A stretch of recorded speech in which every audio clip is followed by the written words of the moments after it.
Yes, so far. And how long you been programming?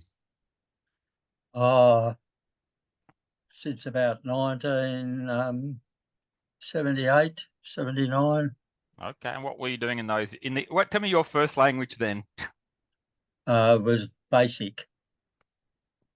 Actually, sorcerer and Sorcerer. assembler. Oh, okay. Hmm. Did you program for a living or was it a hobby? Hobby. Started off, well, the industry started changing, computerized, so control systems and that. So I decided to learn something about it. Yeah, good on you. Uh, Yeah. my dad went the opposite direction. He, even though he was a scientist and worked for CSIRO, he always had other people to do it for him. So, um, Uh-huh. mm. Yes. And so you moved from basic into what? Well, was C Basic. I went into C Basic, and then mainly into Microsoft Access when it came out, Oh yeah. version one, actually. Yeah. And And then, so tell me the uh, progression into Delphi then. Delphi about the same time.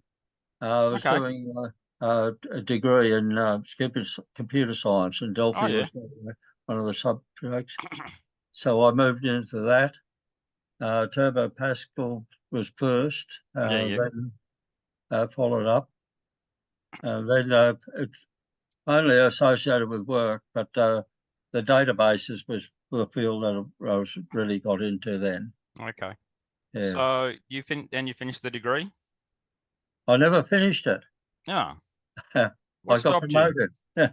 Oh, that'd always do it, wouldn't it? I finished that. I just Yeah. didn't have time then. Yeah.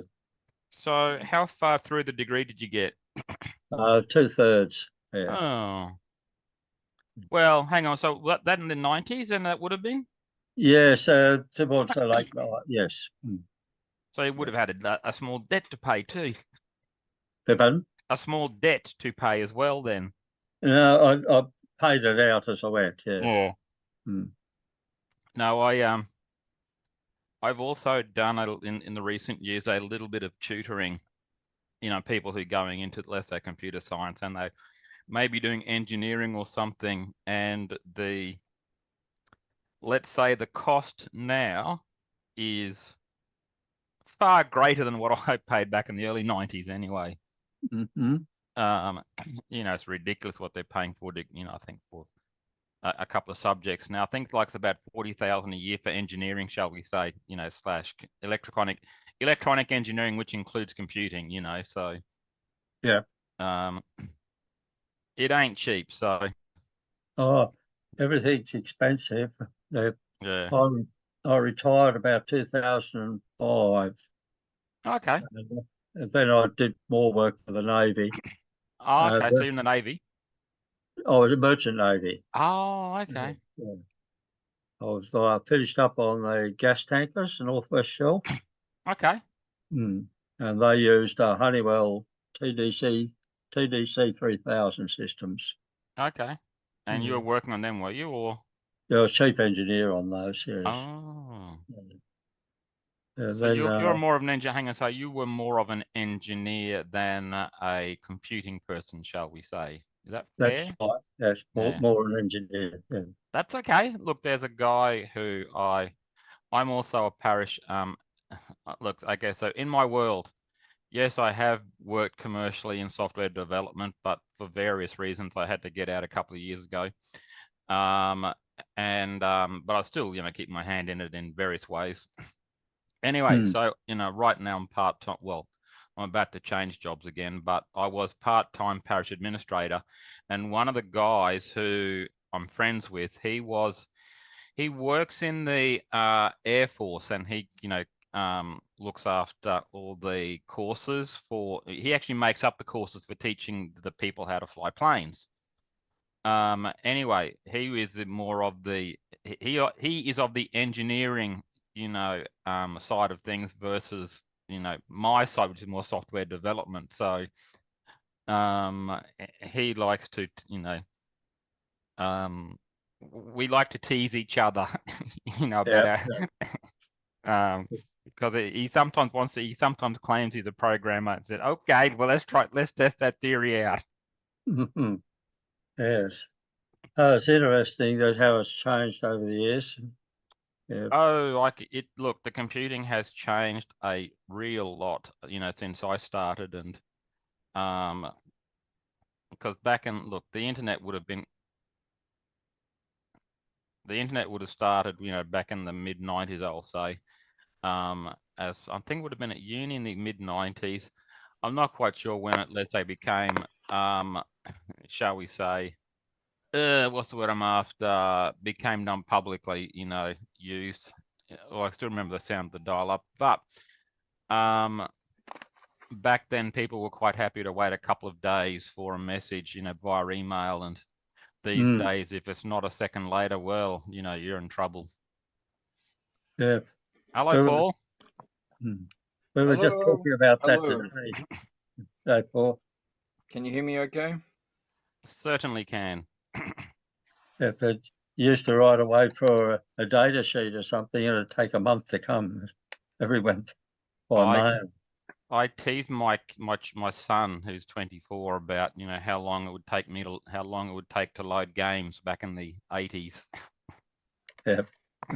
Yes. Back when you only had 3 lives as well. Yeah. Yeah. So the first computers I saw running was a CPM. Oh yeah. And they were the designers of HMAS DeBrook. It was a CAD program, and that was in about 1977, 78. Yeah. Well, my first, I'll let Paul take over in a minute, but my first computer was an Amstrad 64K thing. So that was back in about 84, 85, I think. But I had to learn to type first. Yes. I still do 2 fingers. Oh. Hey everyone, PDP 1170 here, and a Commodore PET at similar times. That was me. What's my volume sound like now? Yeah, you came across really low, Paul. Just going through the laptop now. Yeah, that's a lot better. Damn. Okay. So I've got a family thing here. There's a lot of talking in the background. So hopefully, if I'm presenting on anything, that won't be too bad. But we'll play it by ear. I'm declaring Exidy Sorcerer. Me too. Oh, cool. I don't know where it went to. I don't remember ever getting rid of it, but I don't have it anymore. I've got mine, and it still works. All right, I just need your address and when you're away from home. I will. I'm just going to show you guys something really interesting I came across today. How do I do a share? Actually, I'm just going to change the meeting thing so that anyone can share. Paul, just try sharing your screen. I just want to see if going to make you co-host. Yeah, no. Why can't I make you co-host? That's strange. Oh, someone else might have logged in at first. Remember something happened last time, maybe? Me. Oh, you know what I think it is? I'm 2 accounts. I'm connected on my phone as well. So it thinks my phone is the master. The phone is hang the on. master. Okay, what happened now?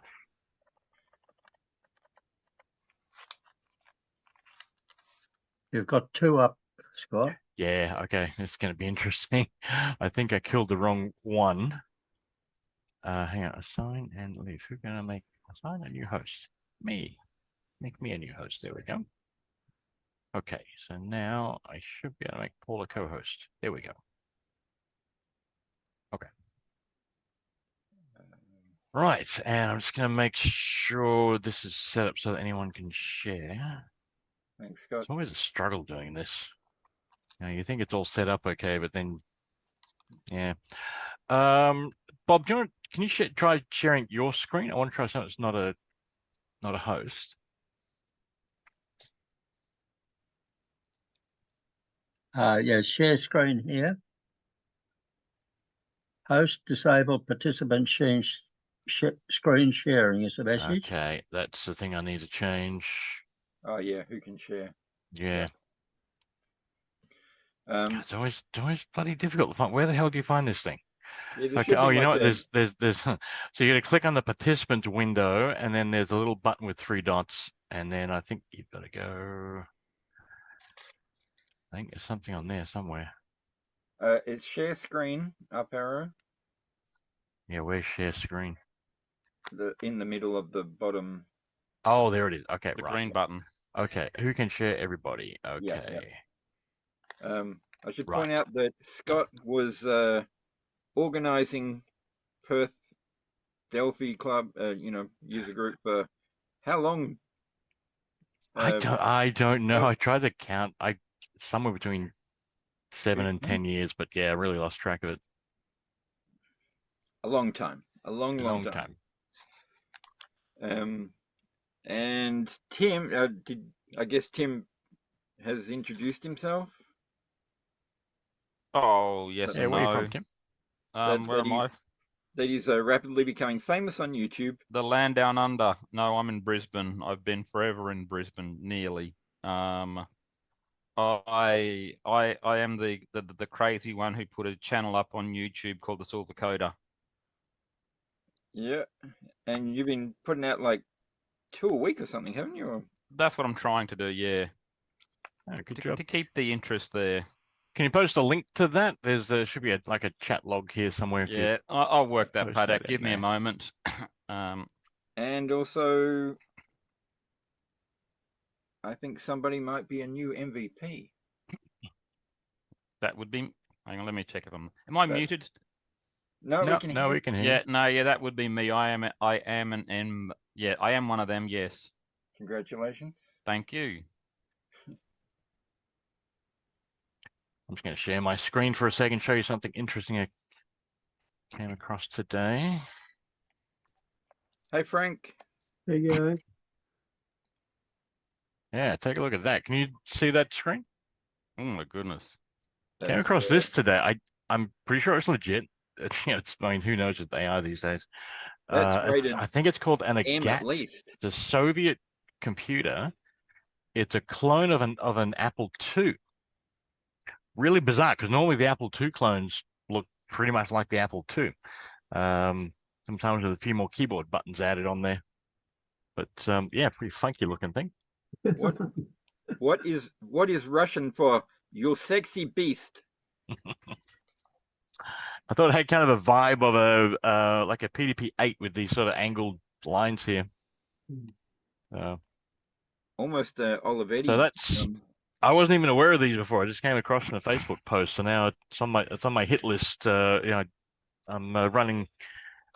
the manager of the computer section of the WA Technology Museum, so that's now on my hit list to try and find one of those. I took a quick look on eBay. You would think there'd be like thousands of these on eBay, right? Like, I mean, tons of them in Russia, and people trying to sell and make money, but nope, none. So Yeah, I kind of question how many of these are actually sold. They're still running the airlines over there. Like that story about Delta. You know how the CrowdStrike thing was taken down. Oh yeah. I think Delta tweeted as a joke Yeah, that they we're were running okay. on a Commodore 64 or something, or Windows 3.1 or whatever it was. Yeah. I've just posted my link, by the way, if anyone's curious. Good job. I am YouTube curious. I will take a look. Are you aware of the Silver Coder? So what topics are you doing? Delphi topics? Anything else? It's mostly Delphi. Okay, Yeah. I'll try and give you the abridged history of my programming life, and without boring you to death. If so, just let me know and I'll work out a way to make it enjoyable. Early 90s computer science degree, I sort of fell into computing. I was writing, doing TSRs, so a terminate and stay resident in C back then. I was one of the few people who, now back then, I don't know whether You remember? Okay, so Turbo. Hang on. So Turbo Pascal, looking, with all the text menus, etc. I was one of the few guys, where I was working who knew Pascal or Turbo Pascal, and they had was it now a front desk type application, in that with those DOS graphics. So I was doing, let's say you doing that as well. The place I was working at used Paradox. If anyone knows Paradox. Yep. Awful tool, I'll say. Only because with what they were doing, call accounting, and the nature of querying, was not. Look, it's not intended for what they were using it. Anyway, so when Delphi came out in about 95, woohoo! You could do things a bit. Didn't have the same sort of runtime issues as with Paradox, so they jumped onto that, and I've been using Delphi ever since. But I have still used, C, C++, and Python, SQL in all its different forms, So that's my let's say life, my programming life in a nutshell. As far as the channel was concerned, though, I was doing some programming recently, and actually came out a bit out of tutoring as well. I find that from a tutoring perspective, the people who are, let's say, studying, they don't really know much about, problem solving or debugging and things like that. And as far as Delphi is concerned, I'm going to say because of the changes in the landscape within Delphi, itself, between, let's say, different versions, that sometimes the information you find on the internet is not quite up to date or wrong. So I wanted to fill in that void, shall we say? Because in all honesty, I think it's a good language. It needs more love, and it was begging to be filled, and I did that. Excellent I'm doing job. that, so. Well, I think we have felt kind of isolated for, ongoing of recent decades. I mean, handfuls of years. But I mean, I've been trying to connect, like to the there's the Orange County guys in California, UK guys in the UK, Yeah. obviously. Hello. Hey, Peter. Hi. Melbourne. Yeah. Yeah. All these guys collectively helped us get the Perth back and up and running again after a bit of a maybe arguably necessary bit of a break. And then there's Facebook, and there's the Delphi Praxis place, and we have no connection even to Brazil, but it's pretty big over there. And like Italy, we don't really, it's relatively big, it's like the more we can connect everyone together and get things, perceived to be like, because I think lots of people are doing lots of things. You look on Facebook and you see all these different GitHub entries popping up every so often, and and yeah, lots of people doing lots of things. And I think the more we can kind of connect with each other, the better for everyone. We can see that there's the beating heart is still there. I But think, also, yeah, go part of ahead. the sorry, I'm going to say that part of the problem, the way I see it, shall we say, was that, and I'm not going to talk about the Microsoft and the C stuff and everything else and down that path becoming popular. In the 90s, like Turbo Pascal, Pascal and its variants were they were taught at university, and since Python came out, shall we say, at least in Queensland here, Python has replaced as one of the educational languages. And because, let's say, Pascal was viewed as an educational language, you know, even though it's changed, then, you know, that hadn't helped it, shall we say.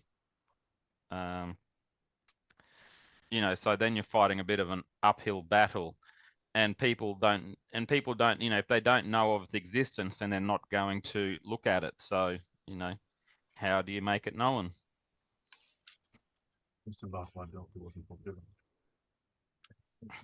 There were, but the yeah, and the like C++ is mad, powerful, and also crazy and spiky, and you know, you could argue dangerous, and C is concise and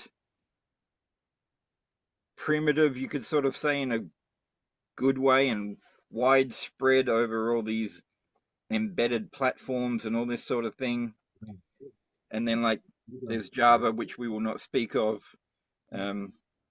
Python, all these new languages and stuff. And Delphi is a pretty good mix, you know, when you look at the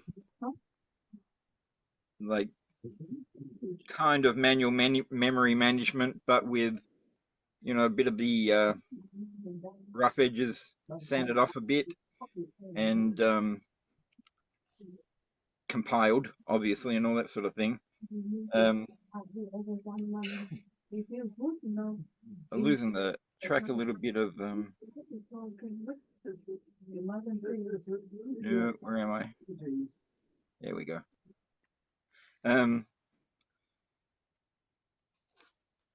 Sorry, sorry, my train of thought just ran into a bush. Oh yes, but yeah. So there was someone posted a thing on Twitter about it was basically like a was it Java or Python? Some kind of basically switch statement of like, yeah, okay, so grades. If your grade is like, let's say 90 and above, you get an A. 80 and 80 to 90 B, but you know, C, D down to F, 50 below F, and they wrote out this, you know, not quite A4 page of, you know, okay, it's clear enough, but it's ugly, or it's not elegant, let's say. And other people started chiming in with their, you know, improvements to it. And like in Pascal, it was about 4 lines, 6 lines, something or other else, you know, just in a Yeah. a simple, nice case statement, returning the value as the, you know, the exiting with, you know, a function that returns. Anyway, you can imagine it, and it was just. Oh no, I know the lines already in my head. Yeah, and it looked like elegant, right? Like it looked good, you know. Yeah. And there were a couple of other cases in at the same time in that Twitter discussion sort of thing. And yeah, there's a lot of, you know, I started anyway. Can I ask you, Paul? I've had a bit of Bob's story. Can I ask you, Paul and Scott, your what do you use Delphi for? Who wants to go first? Bob, you want to go first? No, I think Tim was saying he'd heard from Bob. Was that right? Or... I got most of Bob's story. He was in the Navy and back in the 78 programming and a degree which you got 2/3 of the way through, etc. So we had a good old chat while Paul was wandering about the wilderness, and but I now need Paul's and Scott's story if I can. Do you want to go, Scott? Sure. Oh, can you hear me okay? Yeah. Okay. Yep. So I'm basically an Oracle and Delphi programmer. Okay. Almost all my commercial life is in Oracle. And I write quite a few Delphi programs that integrate with Oracle databases. Oh, okay. So I do a bit of that. Write a lot of different software just for my own enjoyment. Yeah. A lot of things that I always intended to get around selling, but never did. Yeah, I basically enjoy the development process. Yeah, I don't really care about making money out of a lot of software I'll develop to the point where I've learned enough from it, and I've I don't need to see the finished thing. Okay. Because for me, it's all about the learning process. I don't really care about the end result. Once I've sort of gotten far enough, I often abandon things and move on. Okay. But yeah, I've spent since I was in FreePascal version 3, and a bit of a gap between 7 and Delphi. So I started with Delphi and Delphi version 5, and never looked back. And Delphi's always been my preferred development environment. It's most of the time I cared about only Windows applications, and it was just the nicest environment. You don't. There's a lot of different technology I've used where you feel like you're battling the technology. If you're writing a JavaScript, it's just like an ongoing fight. With Delphi, it's just a nice environment. It's enjoyable to work with. So, yeah, but I just sort of work on hundreds of different things, hundreds of different programs I've developed over the years. I'll just pick something. I'll go, okay, how can I do? What's one I did a few years What's back? the latest one then? Latest one we might see later in this evening. So I'm going to not mention that for now. I'll let you. But a more recent one. Yeah, more recent one. So I worked on video movement detection. For like, imagine you got a security camera and you want to say, okay, these areas here, if anything moves. So yeah, basically image processing. Okay. But yeah, literally hundreds. Just all sorts of things. Nothing one particular. I don't really have one application I've just sort of developed endlessly. It's just been a huge number of applications over the years. Probably less, what's the word, frustrating that way. Yeah, like I say, I'm in there for the experience. I don't really care about the end result. I'm learning things as I go. When it gets to a point where I feel like I've learned enough, and I don't feel like I need to learn more, I move on and usually move on to something else, learn something else. Well, all I'll say is things like I've done a little bit of work on a Mac, and Xcode, and it is not as easy as you think it would like. It's not as easy as it should be, shall we say? Yeah. So I can ditto for other language or platforms. So yeah, I hear you, and even something like all the hoops you got to jump through for Apple or Android development, are another lot of headaches. I've always liked the fact that it's always like the fact that it's visual. You paint on the screen, you run it, that's what you get. Recently, last couple of years, I worked on, I think it was called Rust. Yep. Some Google technology, and it was like it was all code. If you want a field on the screen, you write some code. There's no screen painter. Yeah. And I really like the fact that you draw it. What you see is what you get. You run it. It's the same thing as what you see in the IDE. For me, that's always been one of the big appeals of Delphi. I think it's your turn, Paul. All right. I'm attempting. Is this any good sound-wise? No, you're too low, Paul. Sound's dropped out.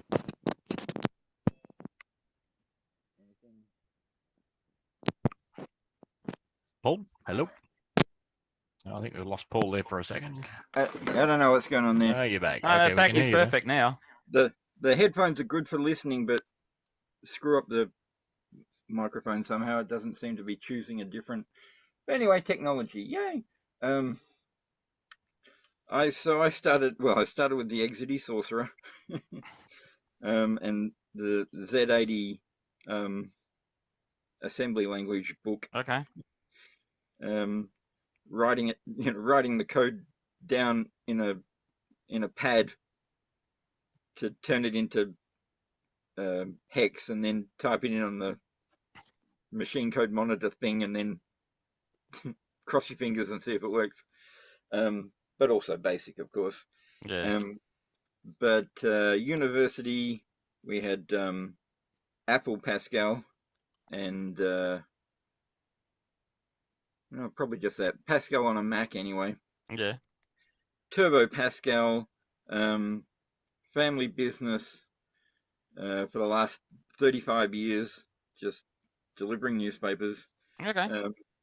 It's a niche kind of industry that we have, so there's never ever been, I mean, there's usually been like one competent program by one programmer at any particular time, go for like 3 or 4 years or 5 years or something, and then some other guy, that I still use right now every day. In fact, every day since who knows, like before the early 90s or something or other, the same DOS program, we fire it up every single night. Runs for about 5 minutes, and that's all we need it for. So there was a DOS program, and I got to know the guy that wrote that. So then that's when I've been. Hello? Hey, John, You hear me? we can hear you. Loud and clear. Oh, good stuff. I Hey, can hear John. you too, so that's good. Frank and Peter are here. Bob's here, and Scott Hollers, and our new fella coming in from Queensland, Tim. You'll have to remind me, Tim. Which part? The last name? Coates. Tim Coates. Thank you. And yeah, Tim's been running a relatively new YouTube and fast growing YouTube channel for Delphi, and maybe some other bits and pieces of languages in there. That's the only channel and all I've spoken about so far. So okay. Yeah, so I got to know the guy, and I wanted changes, and he was basically like, here, take the source code, okay, knock yourself out. And that had basically happened to the guy before that who'd written in BASIC, then with him, and then we had a Windows version, and that took us up to about 2000 when the GST was coming along. So we had there was an expensive, like $10,000 point of sale suite to do way more than what we really wanted. It came from the eastern states. It was really designed for news agency shops that also did some newspaper delivering. And all I wanted, I had a picture of, I found it recently actually, a picture of a little sticker that goes on magazines to give information about, like, when did this come out? When does it have to go back to the publisher? Do we rip off the top cover or send back the whole thing? And what's the price and all the whatever? Just on a little, postage stamp type sticker. And I wanted that, and I designed. So I got Delphi 5 at Harvey Norman in, I don't know, a few weeks of a month or so before 2000, and spent, I think, 16 weeks or something designing and making a program for us to do our shop, cool. Inventory and charging and all the rest of it. And we kept using that for about 15 years. But on the downside, so I've used Delphi 5, then XE2, yep, and then everything from 10 Seattle onwards. It's been consistent. Remember how much Delphi cost when you first bought it? Delphi 5? It was either 150 or 100. Yeah, that's about my memory. A couple $100. I think I got mine dirt cheap, like 50. I was in the US, and they had I don't think it's even advertised, but I just called up and said, "Do you have a competitive trade-in? I've got Visual Basic. Will you let me buy it cheap if I kind of get rid of Visual Basic?"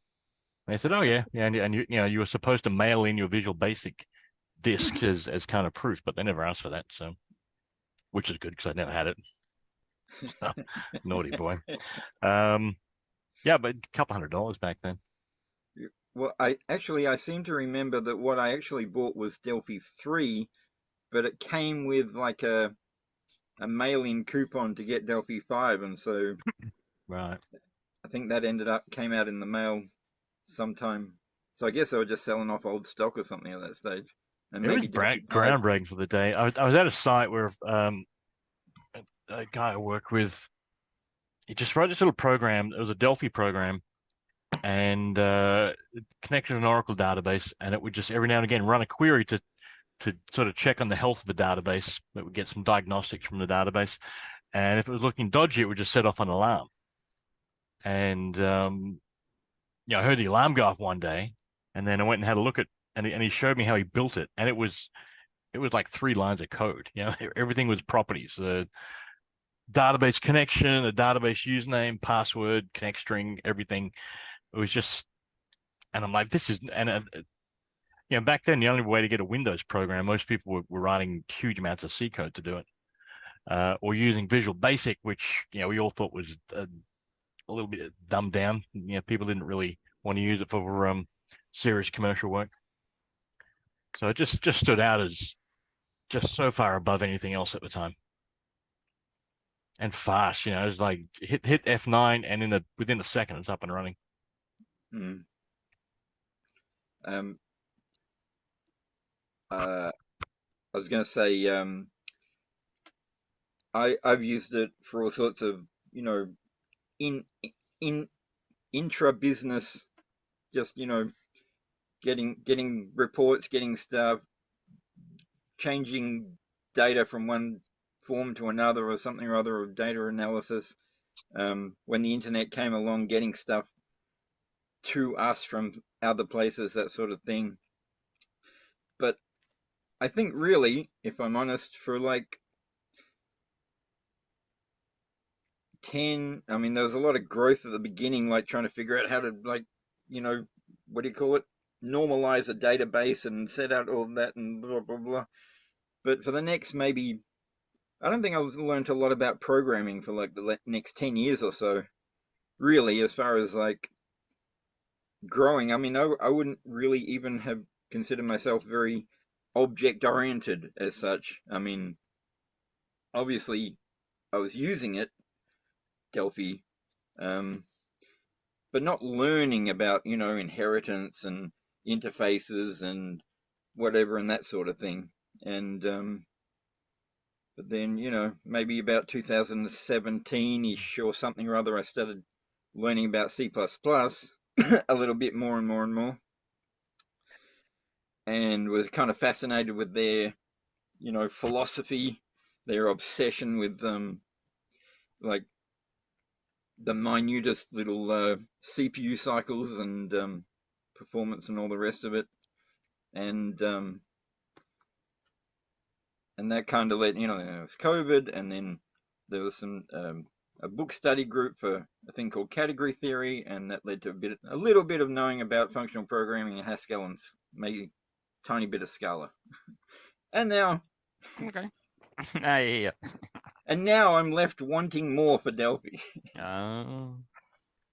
Paul, go on. one question. Did you know Richard Swanell?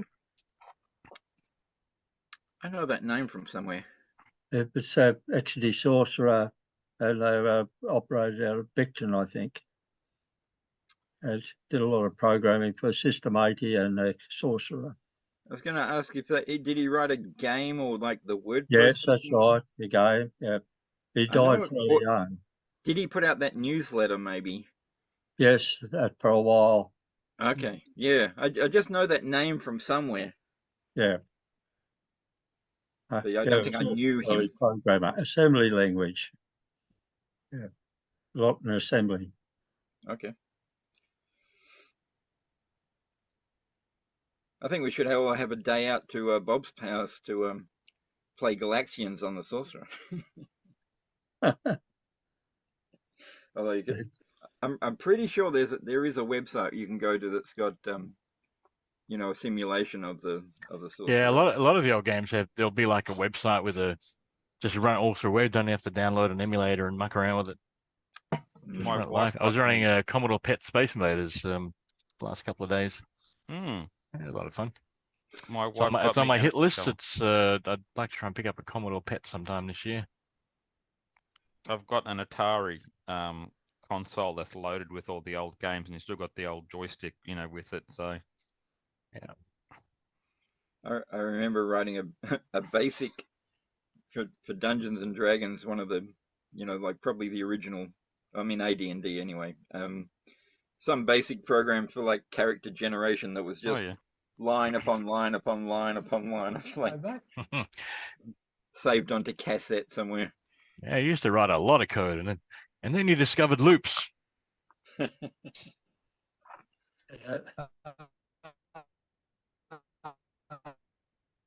Whoever's talking, I think that's Bob. We're not coming through, Bob. Someone's trying to speak. Myself. John, Is is that you? John? Well, if anyone was trying to speak, yeah, it's coming across really muffled. Couldn't understand a word of it.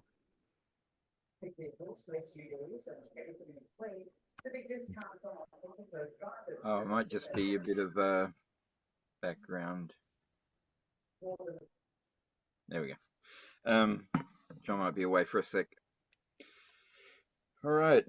Okay. Well, agenda-wise, I don't know how, Tim, if you feel you're like just kind of come down to check us out and hang out for a bit or that sort of thing, or I should first thing I should say is that Delphi Dev Days has started as of last night, which is That's right now, is it? Hello. Paul, right now? it'll be at 11 p.m. if it was the same as yesterday. 11 p.m. WA time. 2 hours later in Brisbane, no doubt. yeah. No, you're lucky. Yes, it's 1 a.m. for us. Yeah. I'll watch the replay. And Tim was presenting on Windows Services, or NT, is that the same thing? Last night. Yes. It was a really good talk. Thank you. I think I was listening in like for the first 20 minutes and then muted because I had to do some work to get done before midnight. Look, my only comment really is, and if you go back to something like in the years around Delphi 6 or 5, shall we say, I'm going to say Delphi didn't really have much, shall we say, in that sort of space. There was a Russian dude who had a set of components, SVCom, which I think he'd been up in the last 3 or 4 years. He had a component which allowed you to do stuff in services. But I will say that Delphi has come in the intervening period. I will say that Delphi has come a long way to make things a lot easier by providing with all the boilerplate stuff you need. So you just have to concentrate on the logic of what you need to do. But in saying that, you need to be, cognizant of what the system is doing as well. I'm talking about your computer system, so that you don't wreak havoc on that. Otherwise, no comment on CrowdStrike either. I mean, having a regex at the bottom of it all is just pure gold, basically. Yes, it was, wasn't it? I'm not quite sure whether they're going to survive. Actually, CrowdStrike. I was actually at the shopping centre 2 hours after it hit here. It's not even a matter of retaining all our existing customers. They're going to get sued into oblivion. I doubt if they'd be able to recover from that. But they sent out the $10 gift card. Doesn't that make up for everything?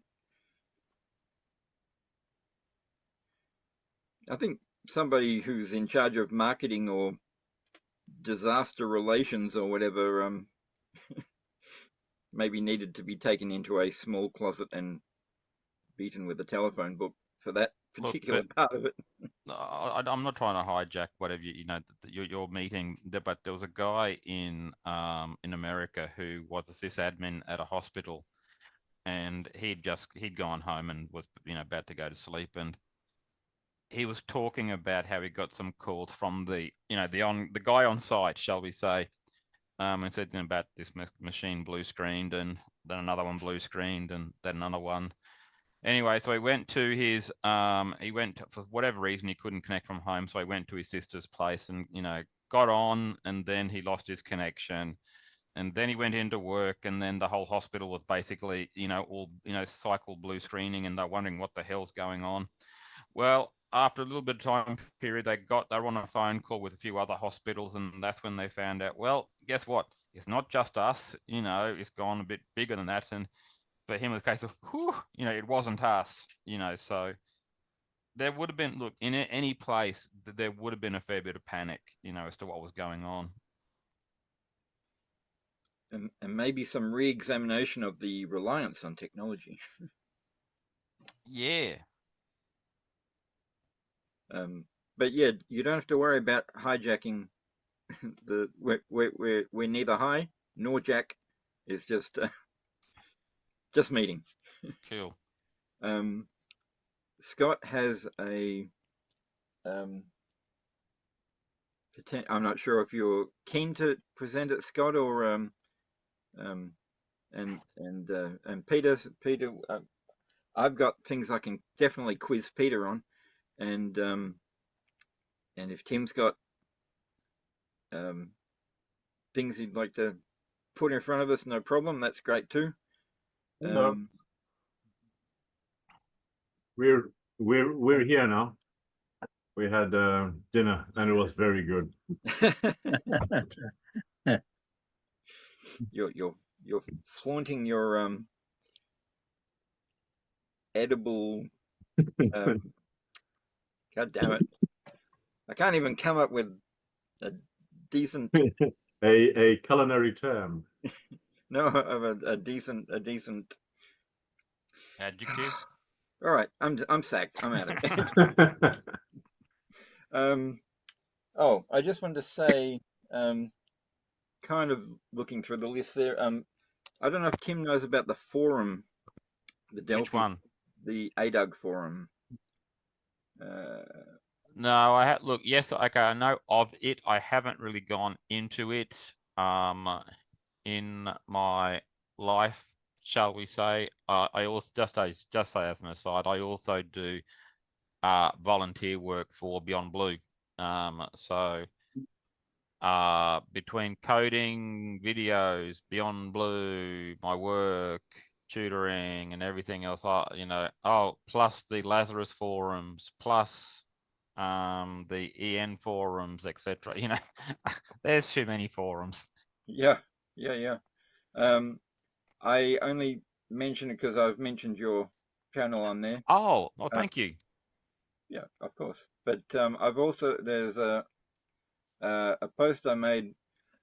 Okay, so I made a post called Delphi related channels on YouTube, and it's maybe about 50 lines long or something, with a couple of additions I've made, and I know I've missed a few in the last month or so that I've come across.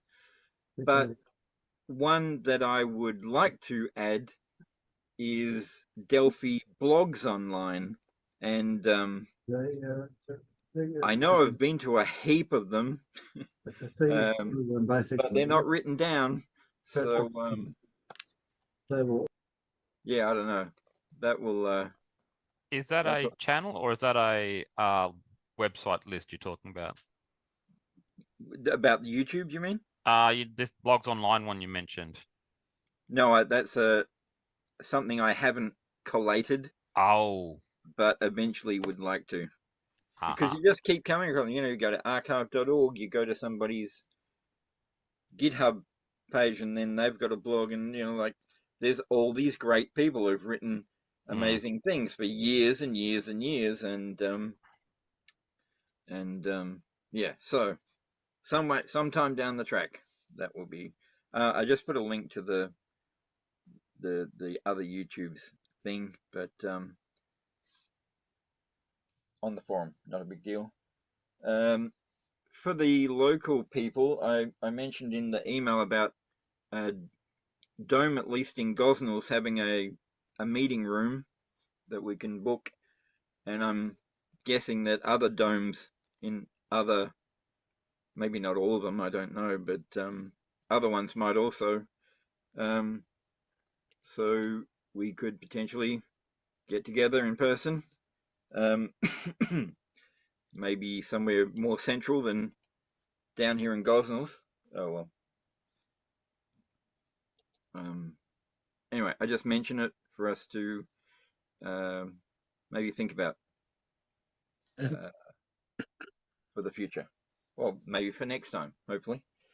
Hey, Paul, on a related note, maybe we should think about planning a Christmas event, but long enough in advance so that people have plenty of time for it. Excellent, excellent idea. We haven't done one of those for a couple of years.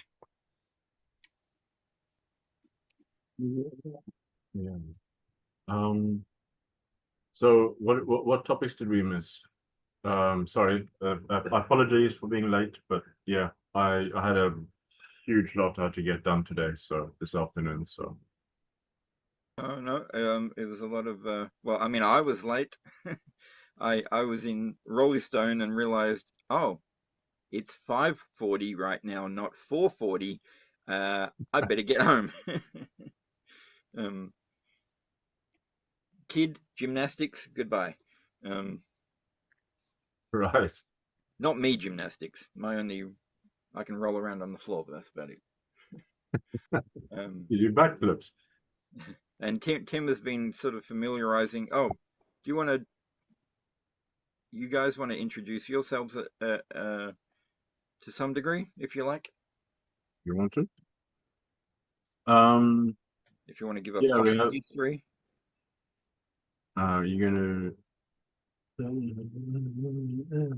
the volume. Yeah. It's there, and that's at 100%. Yeah. We can switch after this if you like. We can switch device. Well, I started with basic. Well, at a Atari 2602. I did hear some in the background when we were eating. So I also had a 2600 Atari, but then I started coding on a VIC-20 and then basic, and then basic and assembler on the Commodore 64. So I had a fair idea of how the hardware works with a whole bunch of Usborne books. And then in school we did some Pascal, and then uni more Pascal, and so commercially I've started with Delphi 2 and then went to Delphi 1, as you do. There was a client that in Singapore that did not want to upgrade to 32-bit Windows. They wanted 16-bit Windows. So we had to downgrade our Delphi application to Delphi 1, which was 16-bit. And then that was most of my career was Delphi. I took a break between, what was it now, 2003 or 4, something like that. I went over to Java in Taiwan for a while. I went to Sweden because I joined a consultancy that has specialized in Delphi, and they try to get everyone Delphi certified. So this is Delphi 6, wouldn't be 7, would it? 99 to 2002. Excuse me. And yeah, so there was a gap there. You had Delphi.net, and about that stage I sort of backed out and I went into C# actually, because Delphi.net, if you remember, would just crash all the time. Like I was lucky to get 15 minutes before it crashed, and when was it, Delphi 2007 or 9 or something like that? Then I came back in, and they're nice and stable again, and the XEs, and then yeah, so I did most of the XEs, and that was good. In my personal opinion, Embarcadero should focus on FMX. I know there's a lot you can do with Windows, and perhaps have FMX extensions for Windows or something like that, but really focusing on one library is probably better than focusing on two, and having an extension library for a specific operating system is probably a better option. Yeah, so C# has been, so the last 10-15 years has been about half. Probably mostly Delphi, but then a whole bunch of C# as well, especially in using Unity. And this last project I've had the past year, I've just quit about a week and a half ago, and that was C++. So I now have a fair handle on C++. And what I did was I specialized quite early on business layer, doing object-oriented programming, that sort of thing. And in my view, one of the reasons, Tim, you were saying earlier about Delphi, I think, just picking up Stumpy's was, I think, was why Delphi isn't more popular. I think one of the reasons is because early on, it was so powerful that you had people who would go in and program, and they would just do, I actually declined a couple of jobs because I knew what that code looked like, and it was just Windows Forms events calling each other in a huge spaghetti fashion because it's too easy. .NET started going that way, and then Microsoft nipped it in the bud by training people. So no, this is how we're going to do it. And they started training their developers, saying this is the proper way to do it, about how to build object-oriented languages. So the C# developers, and consequently others as well, are quite skilled, I've got to say. And I think more of that is needed for Delphi. And for a long time, there was this, hey, look, 3 lines of code, and you've got a database application by just looking things up. That meant that there were people who just made database applications with almost no effort, but then didn't understand what went on underneath. Look, Whereas if you have that knowledge underneath and you can do that structure, it might take a little bit longer up front, but you have something far more maintainable. Look, that created false expectations, about what could be done. What's that?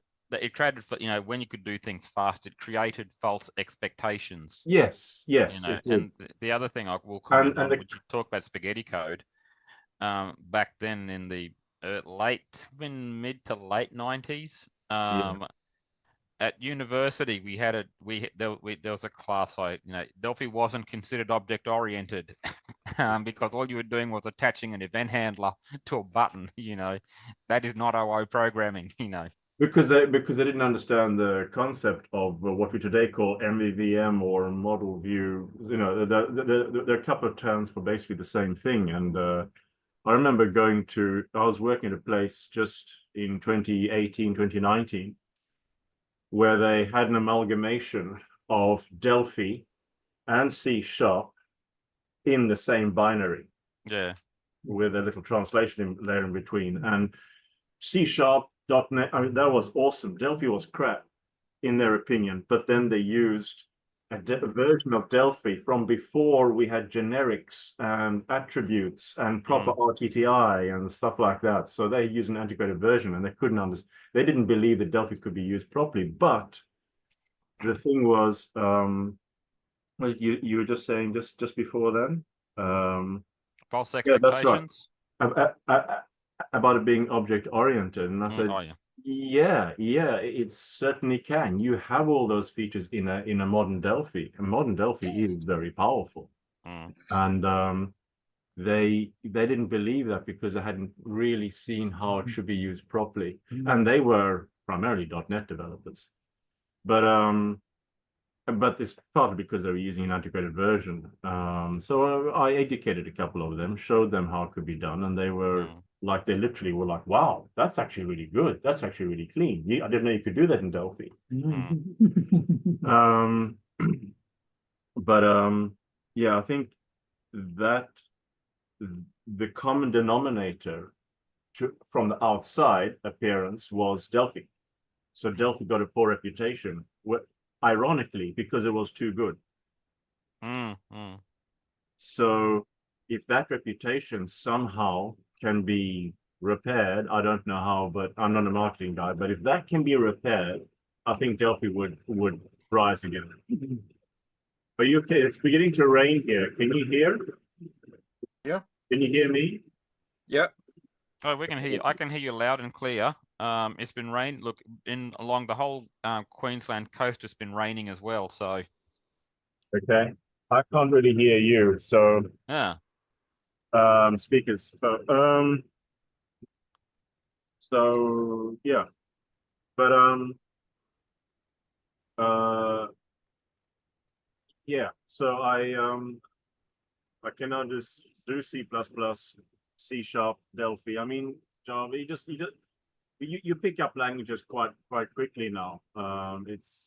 It's easy. It's like with any natural language. Once you've learned how to speak 3 or 4 languages, the next one becomes much easier. Because you understand the concepts. That advanced corporation that you were working for that was using Delphi 7 or whatever, that was Telstra, right? That was Telstra Health. Yep, that was Telstra. It wasn't Telstra Telecommunications. It was a health company that Telstra had bought. Okay. So yeah. So it comes under the banner of Telstra, but it was not initially Telstra. Santic. So yeah. But whenever I want something nice, quick, and simple, Delphi. I mean, now finally with C# in Visual Studio, you've got MAUI, so you can finally do UIs for not Linux, but the other 4 operating systems, right? Oh, wait, what did Scott say before about you paint the screen and then you compile and so you get none of that? There is no IDE. Is it like there's no Windows editor? You have to cobble together JSON files. Like you have to cobble together the equivalent of a DFM file to get things to show up. And I was talking to this, talking to my colleagues about this a few months ago. I said, "Oh yeah, but those editors, they can cause more trouble than it's worth." Like, what? Have you not seen how Delphi works? I don't want no stinky editor. It's like, Who wants to? I just want to code blind. I don't want to see anything. Seeing things is for wimps. What? So, I mean, yeah, if you want to knock that out, and then there are things you can do with Delphi that you can't easily do with other platforms. Like for example, I don't know how you can make your own components. Like I made for a friend of mine was working in hospital to make a tablet app so that someone who has very little motion, who can't move the arm around the whole screen, they literally in ICU and they can do a small finger twitch and that's about it. But they need to be able to see the tablet, so therefore they can move a mouse cursor across, pick a word like food, please, or sort of food and then water, something like that, and then but that required me to make in Delphi. It's easy. I made a new control that sits on top of the window, the entire window, and it just takes mouse inputs, and then I control the cursor around using little twitches on that control. I don't know whether you even can do that with some of the other environments because they're geared towards using your stock standard. Surely you can, but they're geared towards using your stock standard buttons and edit boxes and drop downs and so on. But I haven't seen anything online about how to do that.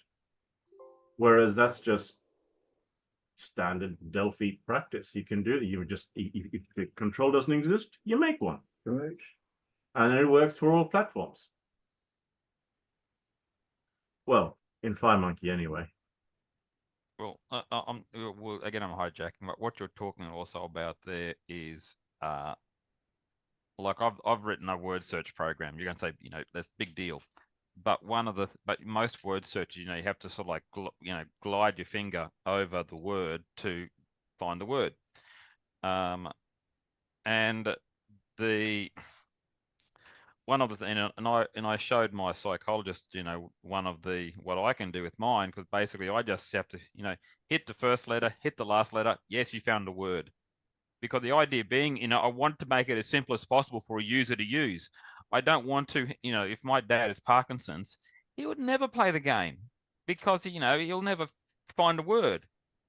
So how do you need to be able to make things, not everyone knows, not everyone works in the world of buttons and edit fields, Yeah, and not everyone has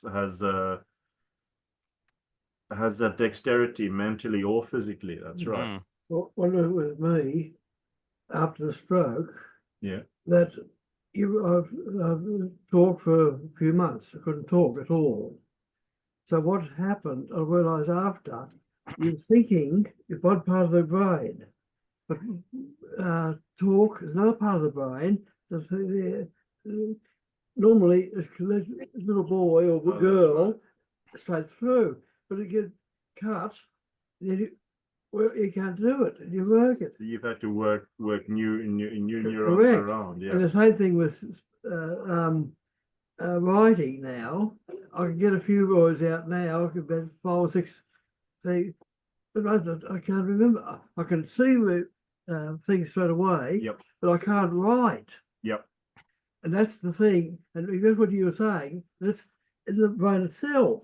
Yeah, that's right. Right. And people to realise that, doctors now start to realise that was stroke.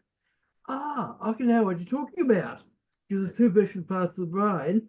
Normally there's collision, but now it's the brain plasticity has made that detour. Correct. That's right. A lot. Yeah. So Frank had a stroke a few years ago, and 4 years ago, and it knocked out his output. Right. Input is perfectly fine.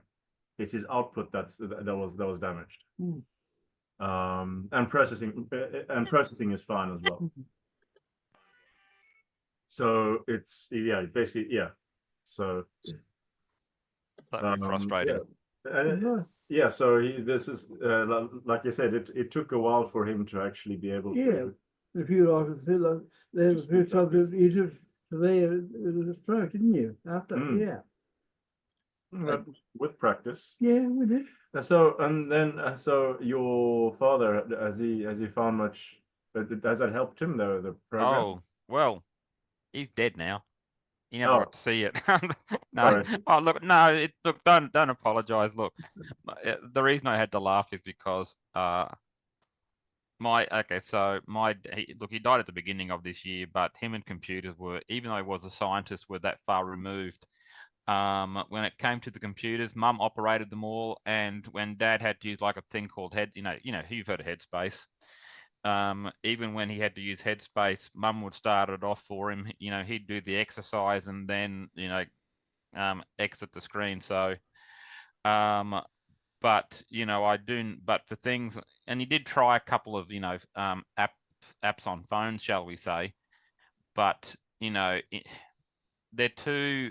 The controls are too small. No matter what you use, you need to be able to make buttons so you can smack it with your fist, not a pinky. Yeah, exactly. And there's a market that I would say that most developers don't. Look, I'm not saying they don't think about intentionally, but there's a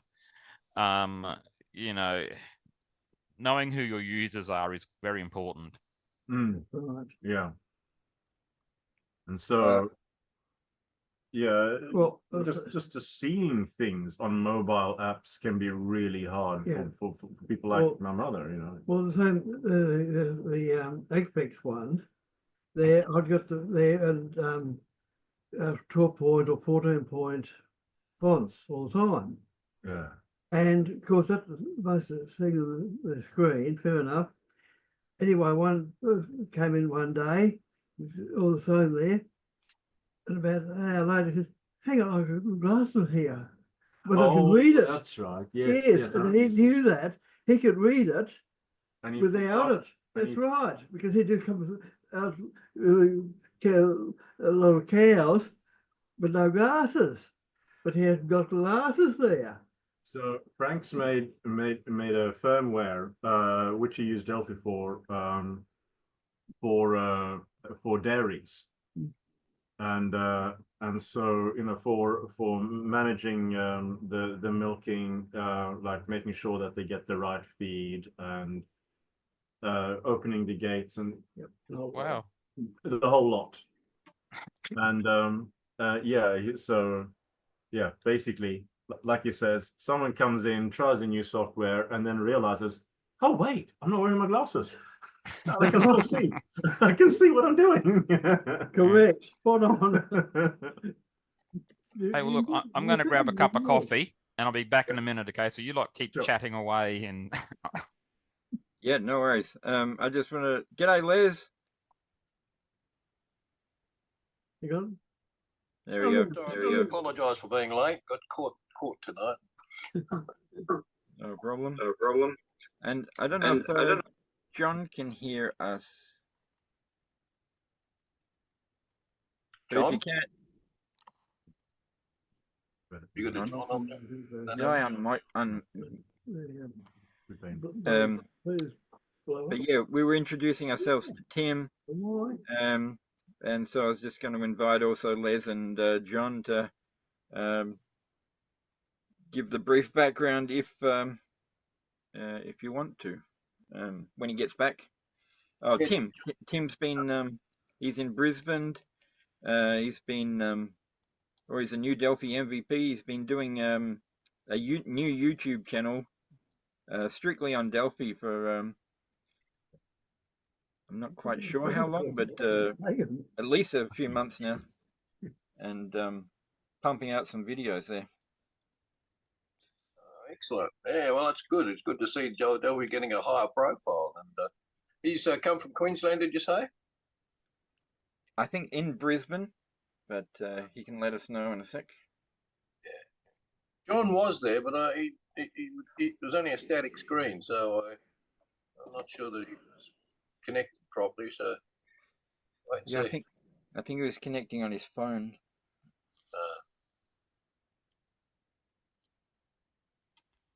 By connecting using the Android tablet, it might work like this. Which I have an Android tablet that might have better sound. You can try. Which over here?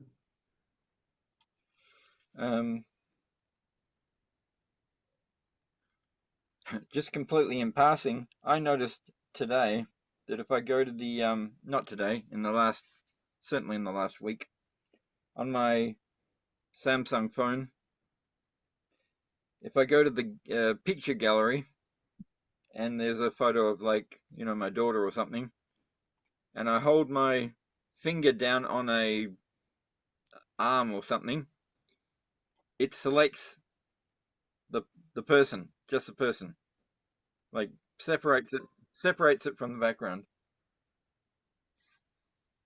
Just like I had no idea it would do that. That's crazy. Like even complicated outlines. Hey John, can you hear us?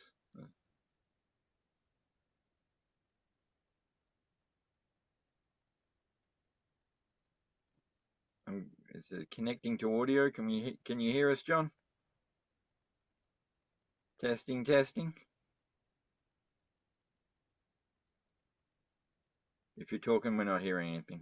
Okay. I can use this one. Yeah. Um,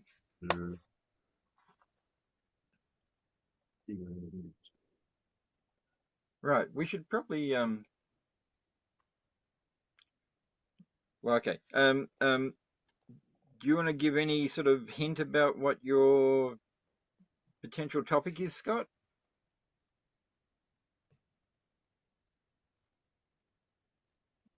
If Scott's there. Oh no, oops, wrong one. Hang on, sorry, I'm here. no, Yeah, it's right. a bit of FireMonkey mainly. Animation. I've got a bit of a game that I'm working on. So yeah, just sort of like some interesting things with FireMonkey. And So I'm good to go anytime you want. Not in a hurry. If you want to do it later, alrighty. it's fine. We should Whatever works for you. maybe if you when you maybe wait for Tim to get back, but Right. if you go to Paint or something or other and put up a a yellow. Oh, that's right. I'll be editing it later, so I'll Oh yeah, of course. Okay. yeah, I'll chop it up before I send the video through to you. Great, no problem. Just Scott is at least considering commercializing it. Is that right, Scott? Maybe one of those ones where I'll probably poke away at it for a couple of months and then abandon it when it gets boring. But either way, it's not for general. At the moment, no. Yeah. No. But I was thinking about maybe doing a what do you call it when it's like you crowdsource the funding. Oh, Patreon or Kickstarter? Yeah, that sort of thing. Yeah. So yeah, possibility. I might do that. You see some of those I don't know, comics and games and devices and that sort of thing. There's like a whole some of them pulling crazy amounts of money. Yeah. Yeah, it's very hit and miss. I've seen ones where you just think, oh, what they're proposing is just some silly little game or little software, and they get $100,000 thrown at them. Yeah, we're asking for 12,000, and in the first it's 24 hours. And then some other ones I've seen some other ones during the week where I thought they're actually really good. Then they only get them $3,000, and you don't get the fun. You have to set a level, and you only get the money if you get that level or above. If you get less than that, you don't get it. So it's I guess you'd kind of go, well, you don't want to set it too low because then people won't tend to want to give you. They'll go, well, you've already reached your target, so there's no point giving you more money. So yeah, difficult balancing act, that one. I think the rules might be different for like Indiegogo, maybe, where like whatever's raised you get, as far as I know. But Right. Kickstarter or some, there's more than the two of them, right? I think. Yeah, I think Kickstarter is probably the biggest one, and that one has that target limit that you've got to hit. But you can pick the limit. You can put whatever you want there. Put $100 if you want.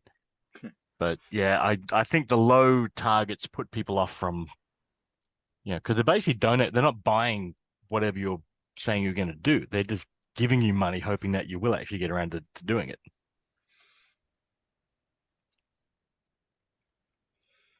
Yeah, some of the people put a lot of huge amount of effort into the, designing the blurb in the first place and the art to go with it and the presentation video and all the rest of it. And I think there's probably a whole industry based around people just coming up with ideas, generating a whole bunch of marketing images and videos and 3D stuff to make it look really good, and getting the money and then running away. Take the money and run. well, I think that there's also because they're not forced to meet any targets once they've hang on. Yeah, the only you set this initial target, and if you meet the funding target, Kickstarter gives you all the money that was raised, but you're not forced to actually deliver anything beyond that point. You can just go, nope, I didn't get around to it, didn't finish it, we hit problems, pull the plug. You don't have to give the money back. It's very strange. I've seen some in like the comic book sector where people have had successful releases or whatever time after time. Hang on a second.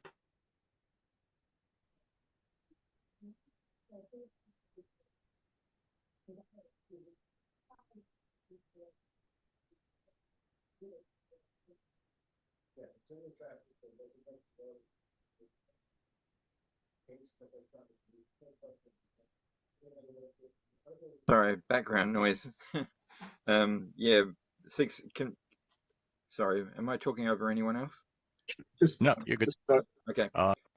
Yeah, people who've had successful campaigns time after time after time and get like a positive, like repeat business, I guess.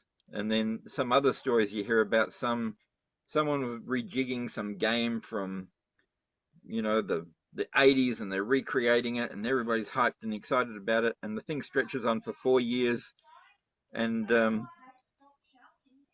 people start to see pictures of the guy in, Vanuatu surrounded by, barmaids or this sort of thing, and nobody gets the product. I don't know what that was, but I read it sometime in the last month or two. I'm like, interesting. People are interesting. Well, hey, I was thinking at the beginning of the year, maybe beginning of next year, I'll consider just renting my place out and just go traveling in Southeast Asia or just East Asian seaboard generally, and just work remotely. I mean, hey, why not, right? Why not? So maybe I could be in like some nice tropical place with the tall green islands in the water or something like that, and working away. As long as I have internet like 2-3 times a week and and power for the computer, I'm fine. Okay, don't go to Stanthorpe then. Private yacht. Right? Don't go to Stanthorpe. There's a little place called Balladine, which is just outside Stanthorpe, which is about 3 hours just outside Brisbane. The NBN ran out of money, and so they have to use what is it now, SkyTel, I think it is. But if you want to go to Asia, I hope they got better internet than Australia. We know. I remember before COVID, I was getting someone to help me with like website and the emails and stuff like that. And he is from Kenya, and so he works with internet tech, and his mother in Kenya was just laughing at him because what the internet we have here is just so slow to what they have in Kenya. Scott, I was going to ask you about the links. Thank you. Yep. I was just looking on Amazon for the what's that book? Fearless Cross-Platform Development with Delphi. They've got the table of contents. There's a chapter on FireMonkey styles. I don't know if it would get to the sort of things you're uncovering there. Okay, I actually hadn't heard of that book, so yeah, been around for a while. $67 for Kindle. Well, I guess I don't sell a huge number of these, so there's probably some some goodies in there. I'm gonna hold that one. Okay, so that's it from me. I'll drop those into the chat link now, and I'll send everyone's email. Tim, can you post your email somewhere? Just drop it into the chat. I've got everyone else's, I think. Yes, right. I will do it in 2 seconds. All right, so that's me. I'm out of here. Paul, back to you, Paul. No worries. Thanks very much, Scott. And well, you'll know when you There you go. when you finish. Hang on. No, it's my bad. Tim Coates. There's got two things in my head. It's late. I was up late last night as well. Paul, you have no idea what it's like waking up at 2 o'clock in the morning. Well, you probably do. That's my job. Yeah, Okay. I go to bed at 2 o'clock in the morning. There you go. I didn't say I wake my brain up, but you know, the body leaves the house sometime in the early hours of the morning. Does it take you with it? Uh, Sometimes. it's only been 35 years. I haven't settled into a routine yet. I lack imagination. Flexibility. Yeah, I've read about it.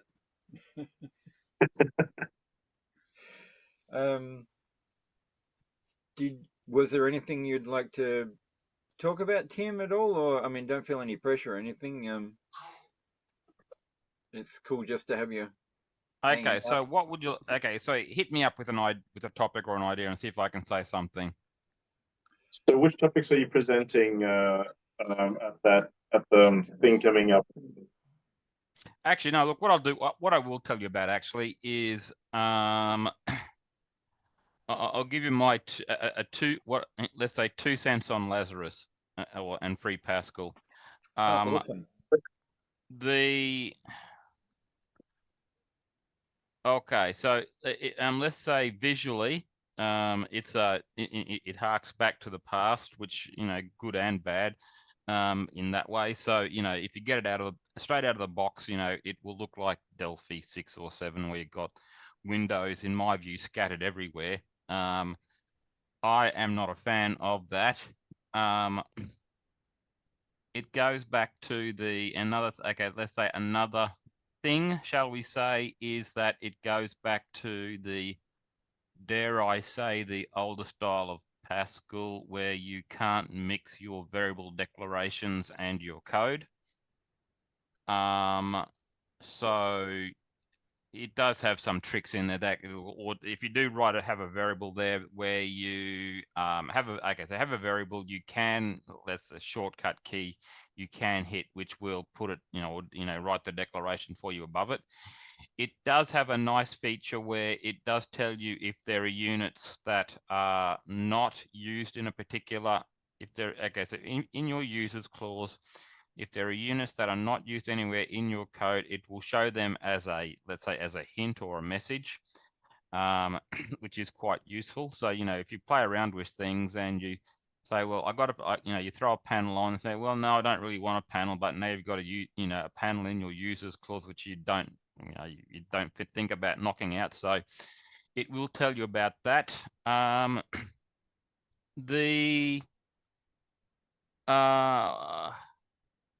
There's a few areas where you can get, shall I say, tripped up between Delphi and Lazarus. I'm trying to think because I did a demo, I think, on a calculator, and someone said, just use this thing here. And it worked totally different to, how Delphi, it may have been look, and for all intents and purposes, it could have been just a panel. But, you'll have, let's say, similarly named components between the two, which will, let's say, throw you for 6, because, it's just where you come from and what you're used to. It does have generics. It looks, look, code-wise, it compiles slower than, it does compile slower than Delphi, quite considerably, if you ask me.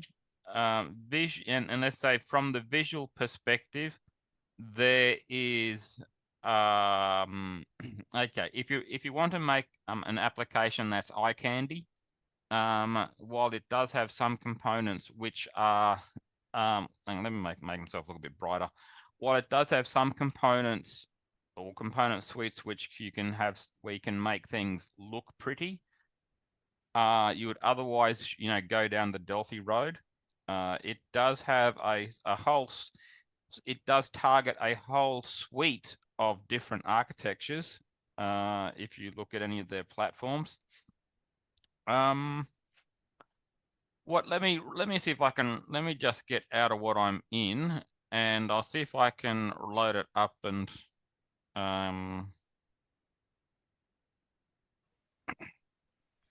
Do you have any experience with the cross-platform side of things? In Lazarus, not yet. Hmm. Delphi, definitely. I want to have look, it's meant to be, it hooks into Gradle, you know, so, and there is a LAM for, I think it's Laz for Android, I think it is. They have, I'm just loading up Lazarus right now. 'Cause it's supposed to go into quite a few different platforms, doesn't it? Like, Oh, a ton, not a few. Okay. Anyway, so you can. Okay, so let me see what I've got here. Open recent. No. Okay, let's go to. That looks dog ugly. Okay. Because the last demo that I did was in Lazarus with just using generics. I'm just gonna find me a little program first, and then if I'm allowed to, I might share my screen. absolutely.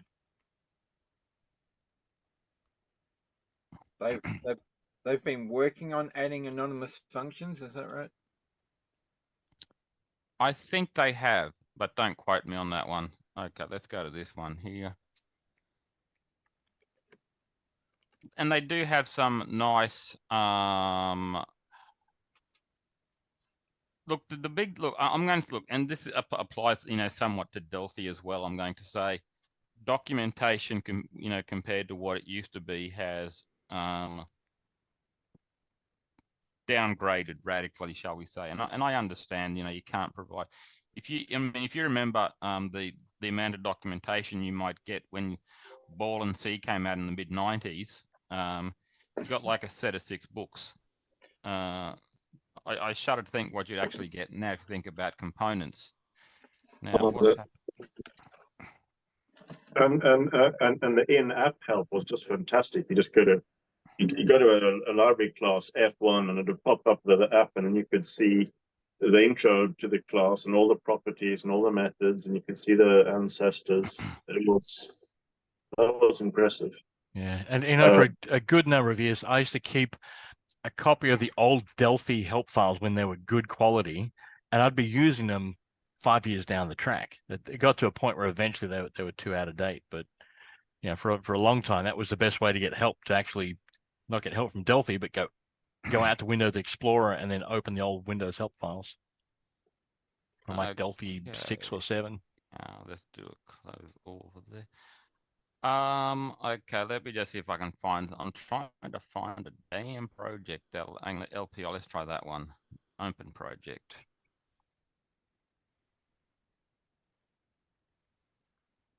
Okay, well, I'm going to. Okay, what's this doing right now? I think this one might be loading. Anyway, so they do have a. While this is thinking out loud. Hang on, let me just share my screen, and I will bring up. Let's go. I'll just do the whole screen.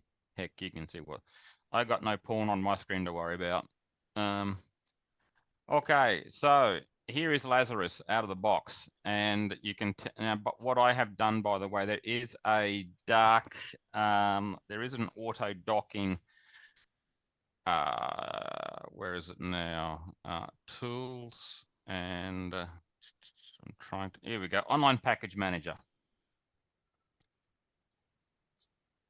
And it might be a little bit slow here because I'm doing shit and talking and sharing and everything else. So basically, this will be like your Get It manager in Delphi.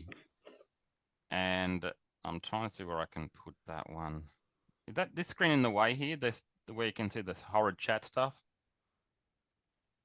No, we're getting a full screen. Okay, and that's fine then. Okay, so where is it? This is basically here. If you can see this window is like similar to your Get It manager, and it shows you what I've got installed here. And so what I have done, I should say, is I have one of the things I downloaded was this dark style because I prefer, you know, a darker background. So that was that one there. if you were to download and install something, it will rebuild your IDE and then it reloads it for you automatically. As for the auto docking function, I'm trying to remember where I was, because there was some function I just dragged across, and basically it makes it look like something my preference. I know that users and their IDEs, or the way they look, how they want their screen to look, is very personal. So this is purely my my own the way I like things to look, shall we say. Now let's go to, I'm just going to go to one of my demo programs, I think, here now. Let's go to there, and we'll go into examples, and let's see what that one there is.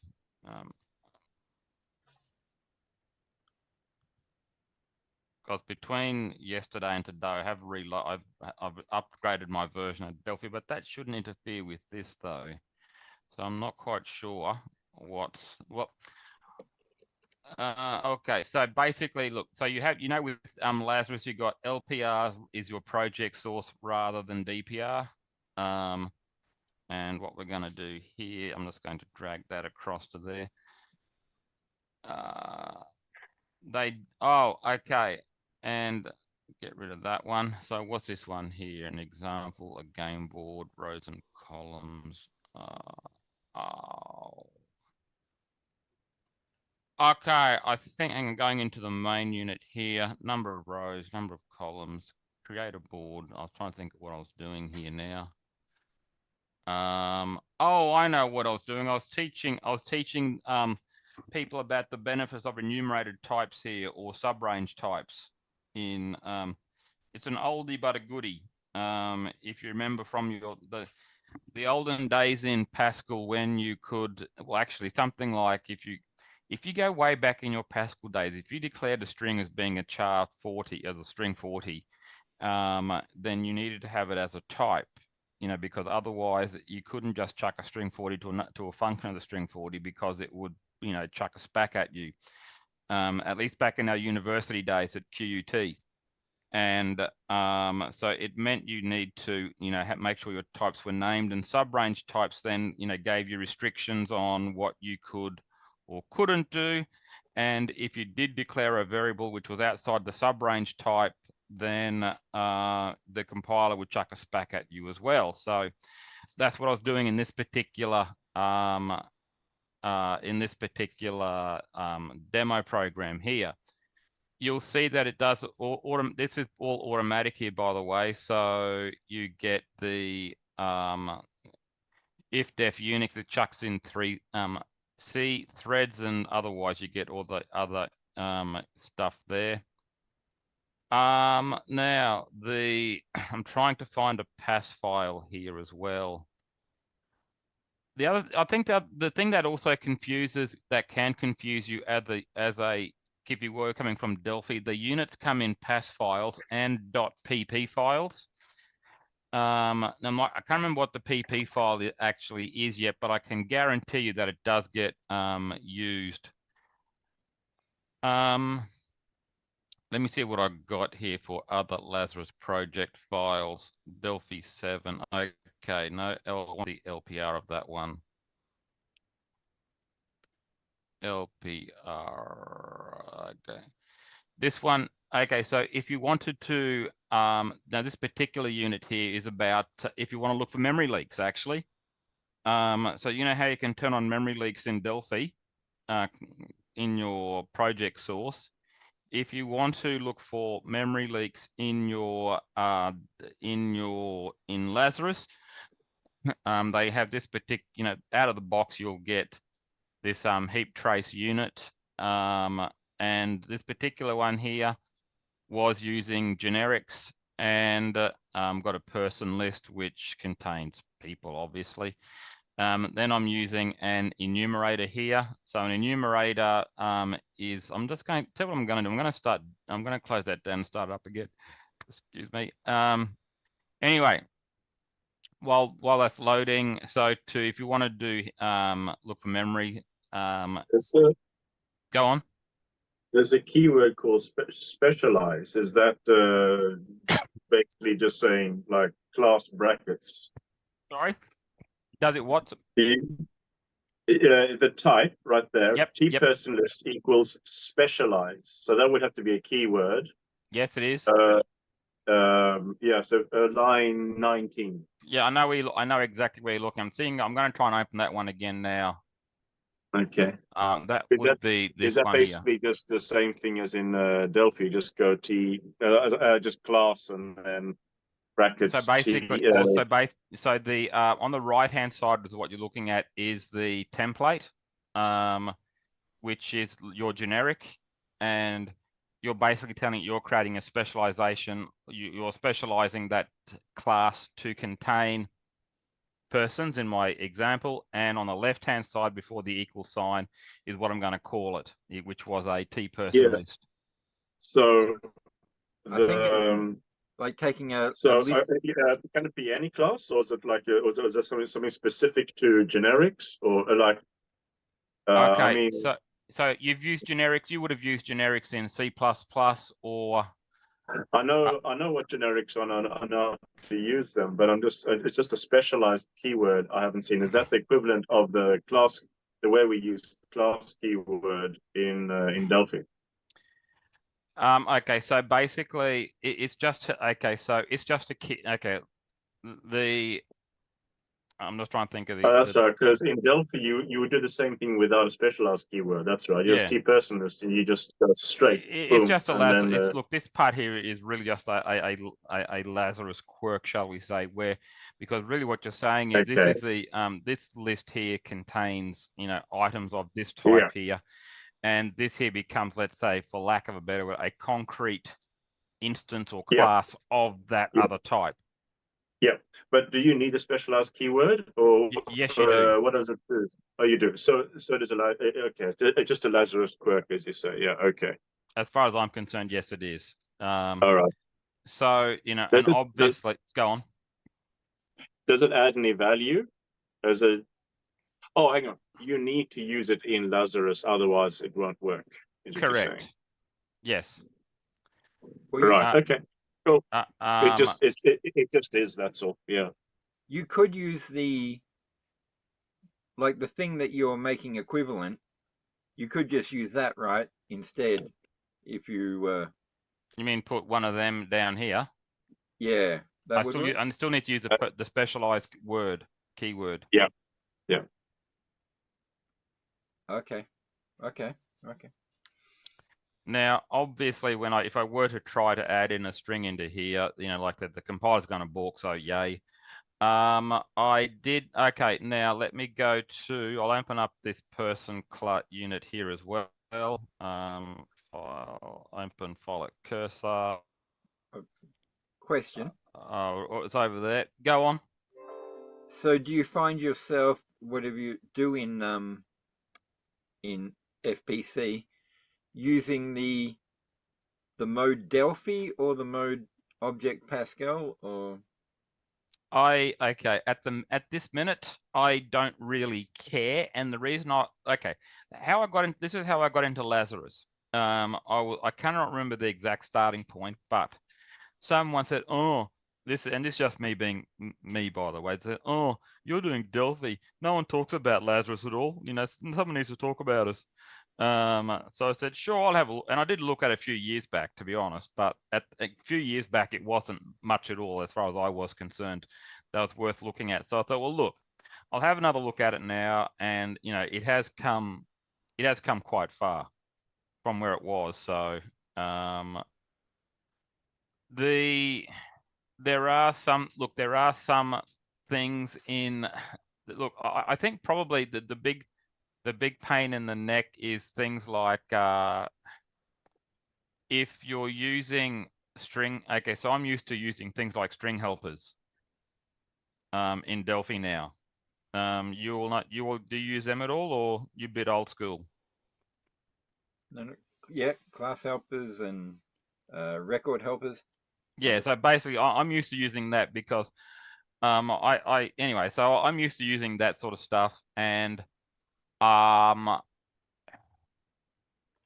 you can't just do some of those the differences there between Delphi and Lazarus can be a little bit I'm gonna use the word frustrating, shall we say. Anyway, so going back to my example here, I then added in, for the sake of demonstration, I can't remember who asked for this, but how do you use a sort function? So I just basically give it a reference to a comparison function, and that comparison function is just a regular function which just does that sort of thing there. Typical, this is your basic standard Delphi-like code here. Then basically demonstrated the use of an iterator here. So you probably look, you want one goes at and whether or not you like or use iterators, they can become useful if you need to do some sort of magic when you want to jump from one, the first item to the next, whatever that might be. So that was just for the sake of the demonstration. And then in this particular one here, I was also demonstrating the difference between an FBG and a list versus an object list, because the object list here will automatically free the items after they get once the list gets destroyed. So let's just build this program now, and we will so now you'll get to see the difference about the speed wise here. And I can tell you that Delphi compiles it in about a second or so. Okay, well that's done in not too badly. So what do we have here? Called subroutine. Marked as in I was not inline. That's just an info message really, or a note. Anyway, that's been built now, and now if we were to run it, this one here will open up a basically just list the people in order, and then it just shows that it went through all the destructors, so we don't have a memory leak, and then also that it gets written out to there. So if you looked at that log there, it would show you there are no errors. Okay, so look and feel wise, you've got the I'm going to call it the classic Delphi appearance here, where you got all of your component, what do you call it? The tabs for your, the things you can add in. Anything in here? Now, look, the only ones I have added in is Indie here, really. I'm just trying to think of what else you get in here. You do get some. You do get, actually, so you get built in. They do include some FTP stuff. Sorry, not FTP, HTTP stuff out of the box, which you can use. You get some regex stuff out of the box that you can use. You can look. I didn't get it. Look, I didn't work it out properly, but you do get some. I was writing as a test program, and look, I don't have it on me right this second, but I was writing in Lazarus a test, what I'm going to call a little demo program to hook into a newsreader, but the newsreader response was gzipped, and I couldn't get the gzip to work out of the box. But let's say the Indie one, does, let's say if you install Indie and you find the couple of functions you can use, and you can, quite easily process that result. So, as a look, it is just honestly, it looks more like Pascal than Delphi does these days. If for lack of a better descriptor. And okay, so here's here will be, what have I got? What's this one? Okay, yeah. So this is an so you've also got these include files. So the include files get bundled in somewhere else as well. So you will find here, all the classic, string related functions, etc. here. I haven't quite worked out, what the coloring scheme is yet, and I say that because there, what I don't understand why some of these, and it may be the fact I haven't got it defined. I don't know, but where am I looking here? There is meaning in some of these, in some of the colors, which I haven't quite worked out here. But if we go down to the bottom, hopefully, it is quite large here. Okay, let's go down, down, down, down. Oh no, this one doesn't have. This is just your standard include file. Let's go into classes here.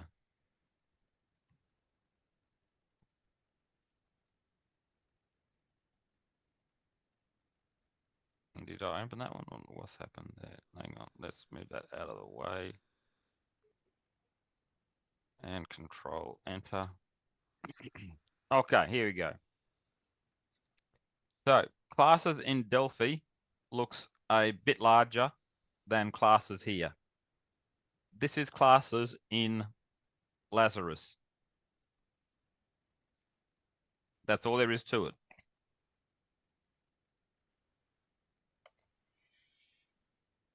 There ain't much there, is there?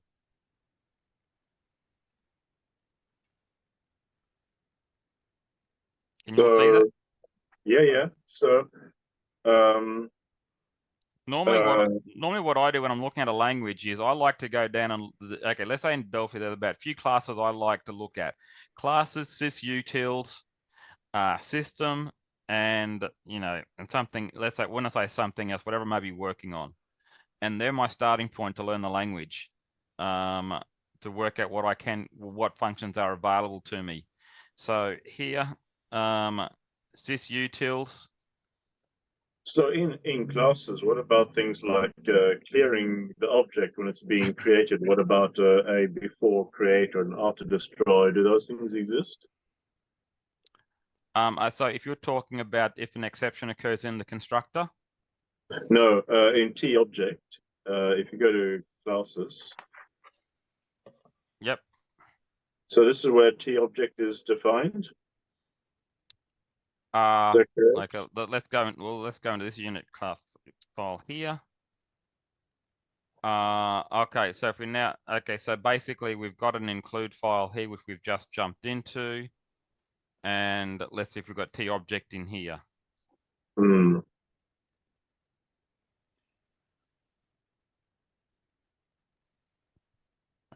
Okay, let's see whether we can find that now.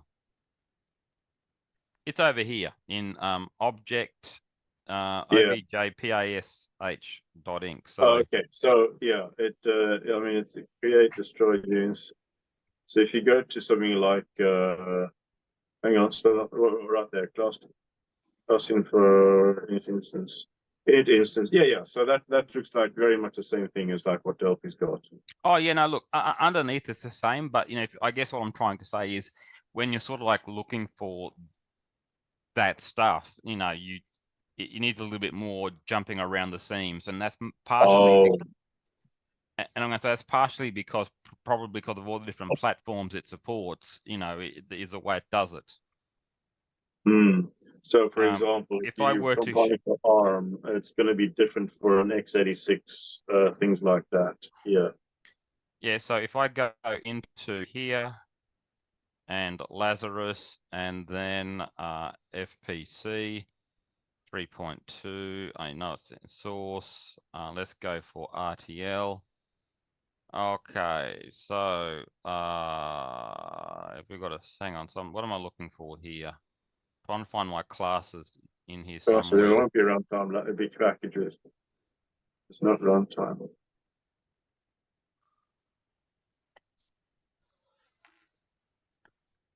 Okay, so let's look for T objects here saying somewhere, because basically, when actually I'll tell you what, when I loaded so let's say Indy should be in here. So when I downloaded Indy or added Indy in, it automatically compiled it, chucked it into my component tab, and it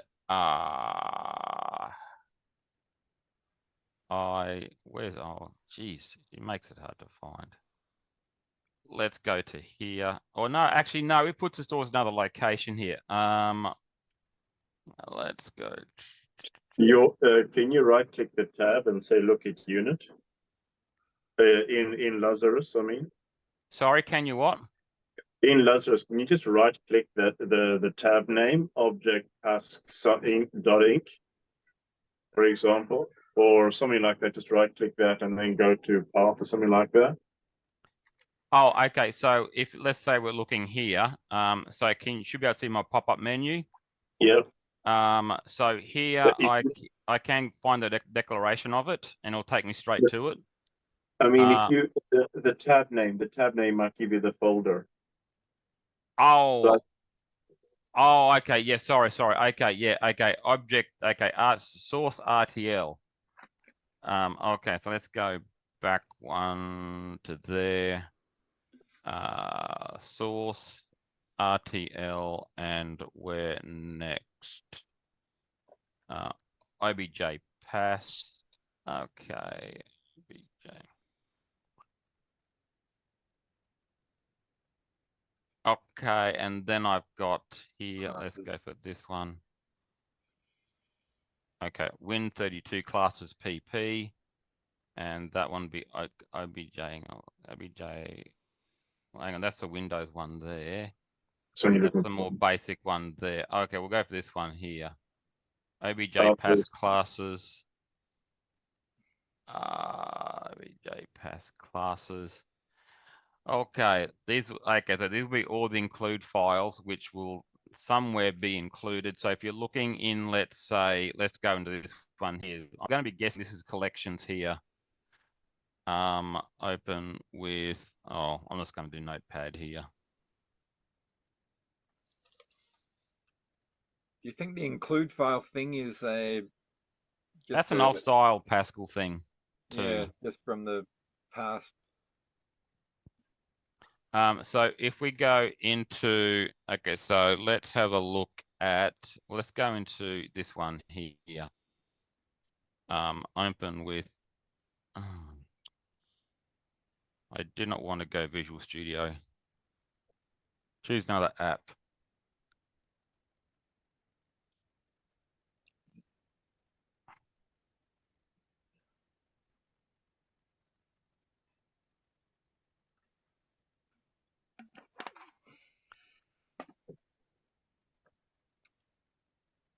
This will be, but all your basic, your old style. I'm going to call it the older style of dealing with files here. In this one here, like I said, you have to get used to all the different file names they use, and I'll be honest, I have not gotten around to understanding all of them. All I know is that if I include that and that, I pretty much have the same functionality as I would in Delphi. Now, on the right-hand side here, you can see, actually, let's go into here. We'll go into classes, and if my screen updates, I'll be happy. Why is that not updating? There we go. It's a little bit slow. You can see here that on the right-hand side, it will show me everything that's in here that I can use. So if we go all the way down to, let's say here, we've got can we see this T-string item here? Strings enumerator, okay, let's look at a thread. So you can look, a thread here would be similar to a thread in Delphi. And you can then, if you wanted to, it'll take you, if you double click on it, it'll take you to the implementation. So that's quite nice. It's quite a nice feature. I think you've got that in Delphi anyway, but it's nice in a free program. You've got that here as well. And you can then look at, similarly, you can look at, see what procedures are in here in the same way, because like I said, I have had to resort to using grep to finding a couple of functions. And I have had to, the FPC so basically, I think it was because I couldn't work out, because I couldn't use let's say a number, .2 string as a helper, I did have to go to do something like FPC int to string, and if I'm going to move that window out of my way again. The documentation there is reasonable on some of the basic stuff. On the components, it is just as bad as anything else, we'll say. And so basically I have to then look, well, I know probably wasn't that one there, but I know I have to, include my sys utils. There is actually a fair bit out there. A fair bit out there, but a lot of it is undocumented. So my adventure let's say my adventure into Lazarus has probably been about let's say less than 10 hours so far. Would I use it for something commercial?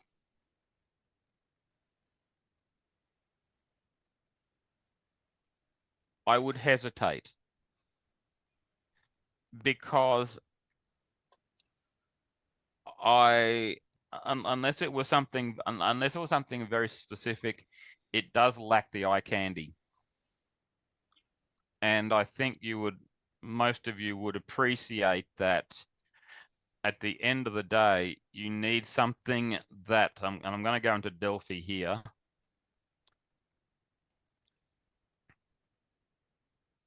Graham Grieve, do you know that name? No. Yeah.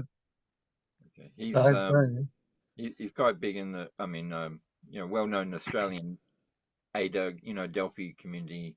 I'd say he works, I think, professionally with FPC, if I'm correct. He gave us a talk on avoiding or detecting double freeze for ADUG, and he works in the sort of like medical data interface type field, as far as I know.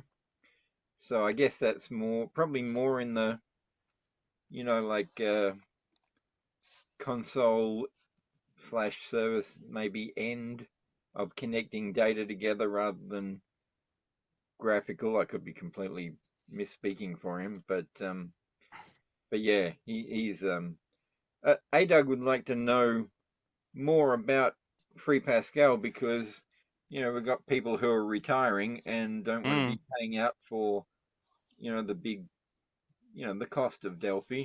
Well, Delphi has a community version, so I'm not saying it's a new feature, and if you're retiring, it depends on whether you want to make money out of it or not. But yeah, we'd like to hear more about both ends of the sausage. Yeah, no, look, hey, look, I will be playing with it more. Like I said, it was only because someone asked me to have another look at it, so I had another look at it. So I am sitting literally on the fence in terms of where my favoritism lies, shall we say. Except what I will say is, if you want to do something like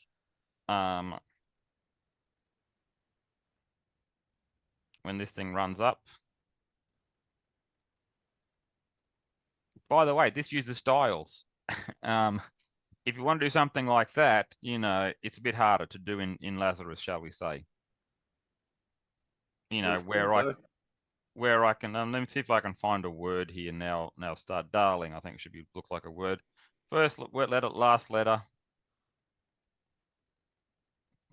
Waiting for, bang, word search done. Thank you. That sort of stuff is much harder to do in FreePascal. Looks good though. Thank you. And you got easy, medium, and hard. Like I said, this is one of the programs I do plan to put onto where I'd like to put onto Android. So look, I would say, look, I would say that FreePascal is definitely worth a look at. I would use it in terms of exploration, in terms of learning, in terms of the community out there is pretty good, I will say. If you go there, if you can join the Lazarus forums and just browse around at all the things people are doing. I don't, at least look at on the forums there isn't much indication of it being used in a commercial sense. That doesn't mean that it's not. It just means it's not spoken about as much as it could be or should be. And people are talking, and as far as the architectures, so let's go to here, FBC ARCHITECTURE.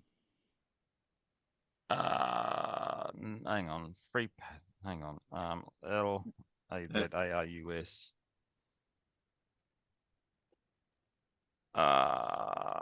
Okay, let's go. Well, what's another name for it? Oh, for FreePascal, maybe? Like no, I'm talking about what the architectures they support, like, you know, platforms. Platform, that's it.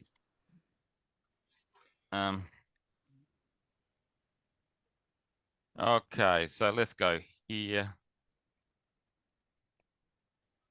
I mean, some people are doing it for PlayStation 2 or PlayStation 1 even.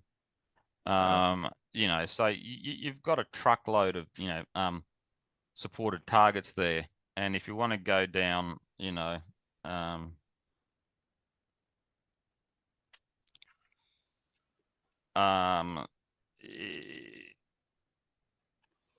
if you want, and you can use it for embedded systems as well. Z80. That's impressive. Knock your heart out. I can see you downloading it just for that, eh? Fire up the where's sorcerer. it for the 64? Yeah, right. Yeah. Yeah, he sort of, he was going, oh, you know, and suddenly he kicked her in the face. So for the i386, then these are some, you know, other little odd OSs that people have created over time as well. Atari.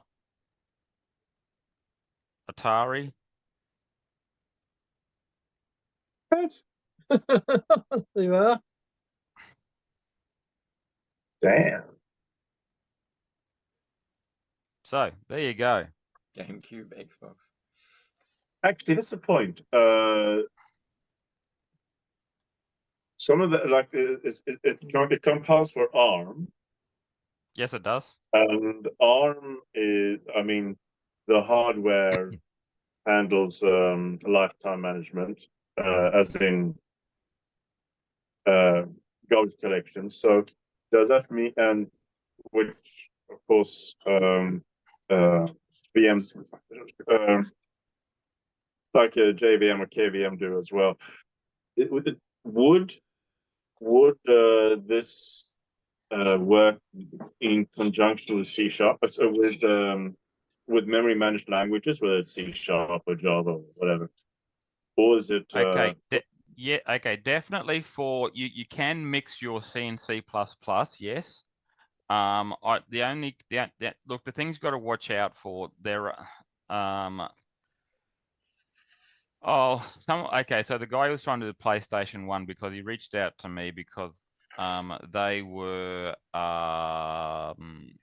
he had a problem with the C anyway, he had a problem with the C library, and unfortunately they were passing in that they were just trying to pass in something which was, you know, it was a global variable in their system which didn't have a set size or anything, and it looked like it was written for just that particular environment. They didn't expect someone from another language to use that sort of situation. So I would say, basically, on the proviso that you are writing with the intent of it to be used by, let's say, in a different namespace, like, you know, let's say Lazarus as well. then there's no reason that it couldn't be. But let's test. So you're saying test. Hang on, FPC. No, yeah, I'm talking like say and C sharp, not C++. I'm thinking about C sharp, which is a memory managed language. So oh, okay. C sharp and Delphi and C++ are not memory managed. Telstra Health used an interface called Hydra, which thank you very much, which really did live up to its name, yeah, because lots of serpenty heads. Yeah. But you can't do that with Delphi normally, obviously, because they're different. But it'd be nice to be able to do that. I've got some good C sharp libraries, but I can't stand working with the Visual Studio, the visual okay. editors, and I'd like to combine those without having some sort of bastardization, unnecessary bastardization. Okay, to access it. It'd be where I would say Oh, it would be there. what? What's Which that? one? There, Which one? right there. FPC C versus C sharp. The title for that one. Up about there. Hang on, Yeah. we'll go back. Hang on, let's go back. Go here. This is That one. just a comparison here. Oh, comparison. Sorry. Well, no, but the one above, but the one just below that, using a Pascal DLL with C sharp. That one.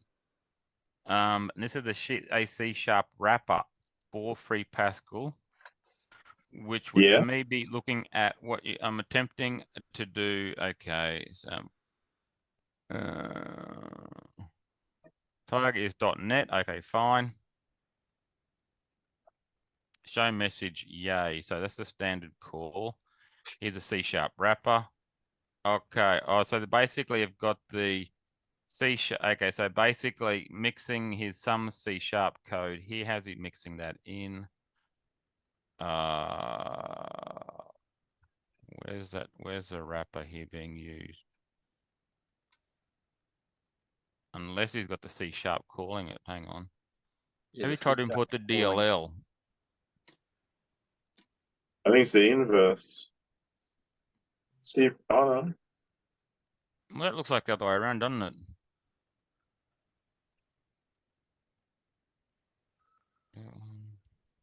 thanks. I'll ask them. Tell you what I'll do. I'll ask them. I'm sure that because look, the Lazarus Forum, by the way, they get truckloads of posts a day. You know. Right. Well, actually, if you look at these are just the recent ones today, and if some get closed and disappear from here. So this is from 11/27. Oh, it's not that. Hang on, August the 12th. We're on the 13th now, at least. But look, this is look, like I said, there are enough posts in the day that when you go into a section, hang on, let me move that window out there. Let's go to here, and you want to look at general, wouldn't be there.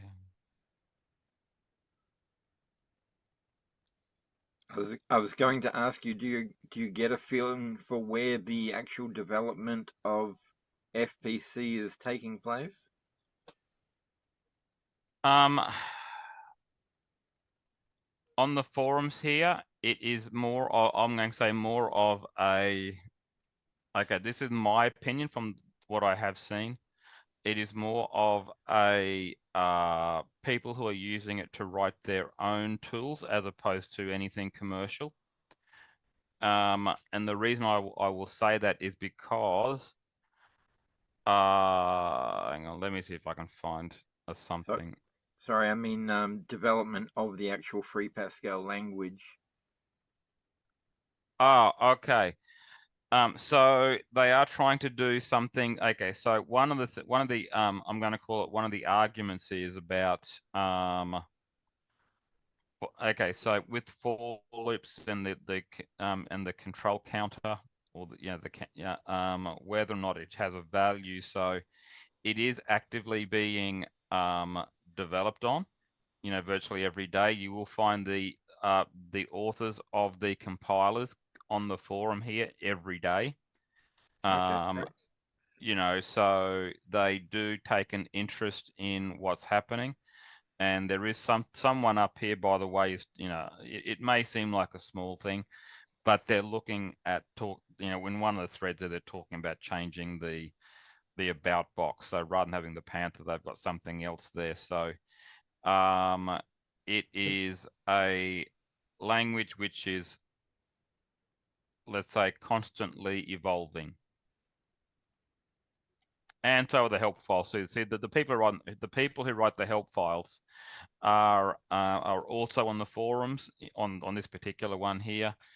And having said that, there's nothing stopping you from, you know, wanting to make a contribution to it as well. Because it's a little frustrating, I think, to probably quite a few people that, you know, with Delphi, we're dependent. Well, you might say we're dependent on the company. Yes, you are. To wait for the advances that they bring to us. I kind of think a little bit that we could try and be more proactive ourselves as the Delphi community to try and do a bit like the C++ boost library type thing where things are created on an unofficial level. Yeah, okay, yeah. So basically, you know, they have this, you know, this thing. Oh, hang on, I'm trying to find the link here. Let's go to this one here. So one of the recent, you know, situations with Delphi, I think, was the the Google store wanted a certain version of the APK or whatever it is, and you know, and Delphi didn't support it, and the line that was being, you know, put out was, well, you know, we have to make all these changes, etc. If I look over here, though, I can tell you, you know, when I was looking through, I look up. If I find it now, I'll be happy. If I don't, well, it'll be the students' exercise to find it. But you know, if you did look at getting started here,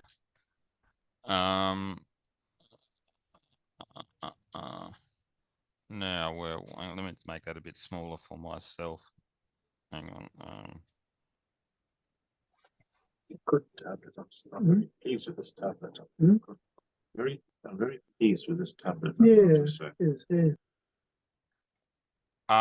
Yeah, so that you know, that they are supporting, if you, I think it was, I can't remember which version it was they're talking about, but I'm fairly confident though that, you know, you know, the ones from Lazarus, you know, sort of like, because it because it gets bundled, because it uses Gradle as well, you know, you sort of like get the best of both worlds in that sort of space. Because Gradle comes naturally with, you know, the Android Studio or Java.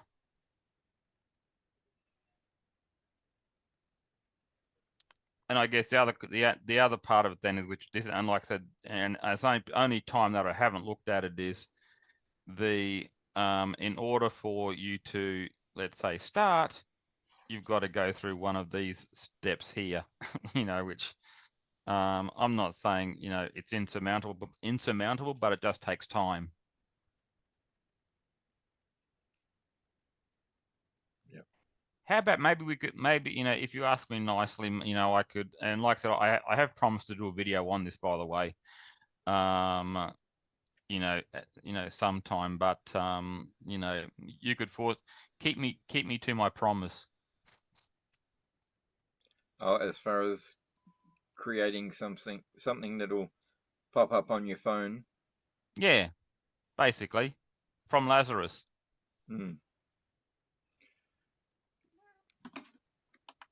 It's a bit like building your own garage from scratch, I think. I mean,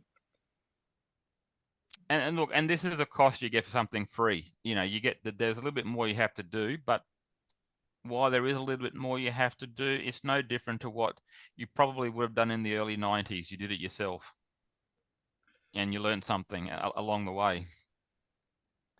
versus the Delphi route where you just point and shoot and click, it's done.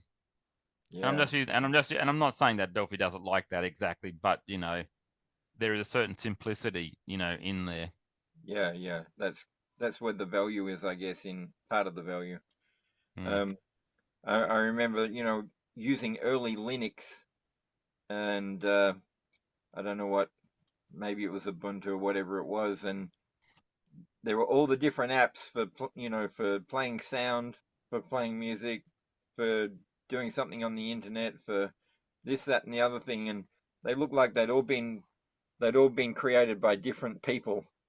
You know, like They probably were, because they, you know, look, it's just the way things were back then, and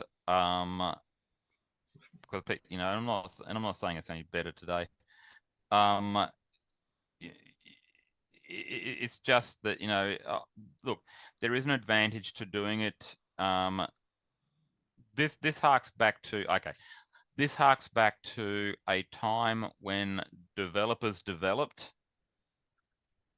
or you know, rather and learnt and worked out what's happening under the scene, under the rug, or whatever, you know, got a bit deeper, under the because covers. then they, if there was a problem, they could work it out. Nowadays, and this is not a criticism of Delphi, but you pick any particular language these days, where once you are given all the tools, when something goes wrong, you are then at the mercy of someone else. Oh, yeah.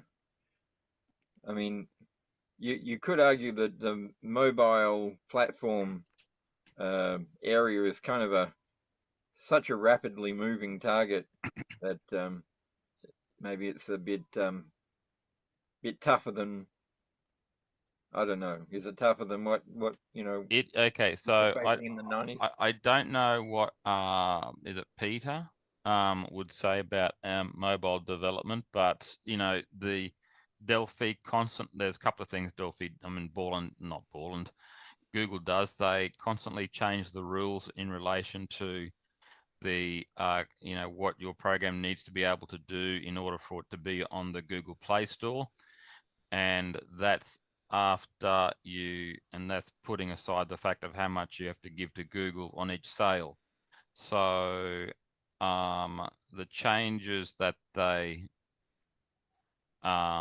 force, shall we say, you just make it more difficult each time round. And Apple is just as bad too. I guess in the Android case, there's a bit of an analogy back to the old days, in that you could create an APK. I hope you still can. That Yeah, you can. that can be loaded on without going through the store. Oh, you can still do it all. You can still do it all separately. Just that if you wanted to do it commercially, through the Google Play Store, there are certain criteria you need to meet, and let's just say, I think, don't quote me on this, but I think that the Delphi people, or let's say Embocadero, they aren't supporting the very latest. They're working on it, and so you are sort of like somewhat stuck, shall we say? But you know, I could also say, well, Google recognizes that. Well, hey, how can I get my people to use, you know, to use my own tools to develop? All right, now let's change it over here. And by the way, you would recognize that. I think Google's in a lot of trouble about being a monopoly now. Yeah. The C++ builder have been, well, I mean, some people who created an app, and that was working and part of their business, and then they were basically left behind because somewhere around 11 or 12 64-bit Android, for example, was never on the I think on the cards. I'm not quite. Does it do Android? I thought it only did iOS. You know, with C Builder. Well, they at the moment they're not doing maybe any. Are they doing any mobile at all? But yeah, people got left in the lurch of having no Embarcadero direction to continue with their application they've created, other than changing to Delphi, which could compile to that platform. Actually, you were talking about yes. So C++. How easy is it for it to write a C++ library in, say, RAD Studio, and then make Delphi wrappers for it, so that the library can be used for both C++, portable C++, as a portable C++ library, and as a portable Delphi library that under the hood is actually C++. So I can only write it. So I only need to write it once in C++, and then make it available to both languages. How messy would that be, or simple would it be? Okay. Okay, we'll have to get over name mangling, obviously. And I think you'd have to make them into C-style calls somewhere along the line. I know for a fact that I'm not quite sure which library it is, and it might be the OpenSSL ones, but you need to include. You can include the object files in a. You can include the object files in, let's say Lazarus and Delphi. So, if you look at, I know exactly what you're talking about, 'cause I've looked at it recently myself. So, including, see, because the other trick is with when talking about C, it's also the version or the type of the object files is important as well. Because there's a couple of variations on a theme there. But let's go to include C object files. Is this because there are different versions of C, C++ that? Yeah. Because you got the version 11, 17, and stuff like that. Is that part of it? It's more to do with the the format. It's a bit like BMP bitmaps versus GIF images or JPEGs. Yeah, it's just the format of the object file. Now this is probably Peter, were you asking on the FreePascal side or the? I'm thinking RAD Studio actually. It'd be the same sort of thing here. There would be no little difference here. I mean, in the direction of using a Delphi library in C++ Builder, you can have Pascal units where if you have RAD Studio in a C++ project, you can have Delphi units, and it will compile them. David Millington has made some videos about going both ways between. I suppose if I could choose, I would choose to write it in Delphi because I'm far more proficient in Delphi than C++. But the idea being that I would, there's a protocol that I came up with that I made years ago. It's a rather big, complex protocol, and there's no way I want to maintain a whole bunch of different implementations of it. So if I can write it in C++, and then have that available as C++ that anyone can look at. So I don't mind if it's supposed to be open source, but then making a Delphi wrapper for that, so that I don't have to re-implement it. I just have to wrap it. Okay, I've just put 2 links into your chat, and this last one here is about using C++ objects in Delphi. Oh, okay, thanks. And Rudy, by the way, is also I can't pronounce his last name, and I can't remember, but he's in both Delphi and C. He's big in Delphi C and also does stuff in Lazarus too. So, Very wealthy or something like that. Yeah. Yeah, he passed away actually who Rudy? Oh, quite a while ago. Oh, huh. Shows how much I've not been keeping up. I Ouch. believe he was a dentist. I think. Really? Not a developer, because he was Oh, yeah, answering no. a lot Yeah, of questions. I think there's quite a contingent of Delphi dentist developers.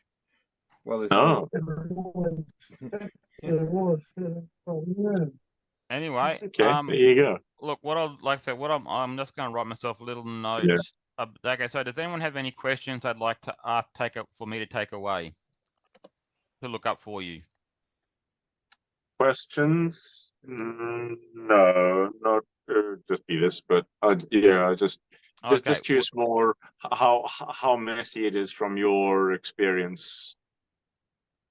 to Is it fairly straightforward to blend the two, Delphi and C++? it is. I mean, I know there'd be things like constructors would be quite different, and C++ doesn't have class records like Delphi does, and they're rather different. Look, if you get down to, let's say, what I'm going to refer to as basic types, and considering Yeah. you're the author of both sides, then you should be able to make it work. And the second link I've sent to put in the chat here again is by Rudy, and he talks about flattening an object as well. So this one here, look, to be honest, this one I did actually look at a long time ago, and the only fact that's come up now, avoid the com if you can. That I hated com when it came out. I hate it now. No, yeah. But I would look, if I had a choice between C versus C++, I would definitely be going down the C route. Only because it is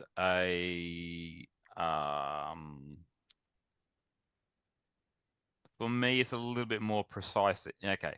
While C++ is meant to be better than C, a char is a char is a char, a pointer is a pointer is a pointer, an int is an int is an int. And I don't have to worry about, how a wide string not a wide string. I don't need to know about how a string might be implemented underneath. Yeah. That would be my take. That's my honest take. I prefer C over C++ in that sort of space. Hang on. Why? When you say a string is a string is a string, for example, I mean, in C++ or C, strings are okay. You've got your C strings, but okay, no. Okay, so what I mean by that is, whether people have it as are they null terminated? Is it a Unicode string? Is it a Is it a do they prefix it with the length? Are they managed in memory automatically? Are they referenced? When I say if I say string in C, a string in C for me is just going to be like a char star. Yeah, that's right, with a null pointer at the end. I mean, null that's all. That's all I was trying to get at. Because we know that a string in Delphi, nowadays is probably going to be a Unicode string, and we know that it has a length at the beginning, in element 0. Yeah, and a reference count, and that's right. And we know it's reference counted, and therefore you can't really just pass a string to a C ob. Let's say you can't strictly speaking pass a string down to into C++ code, shall we say?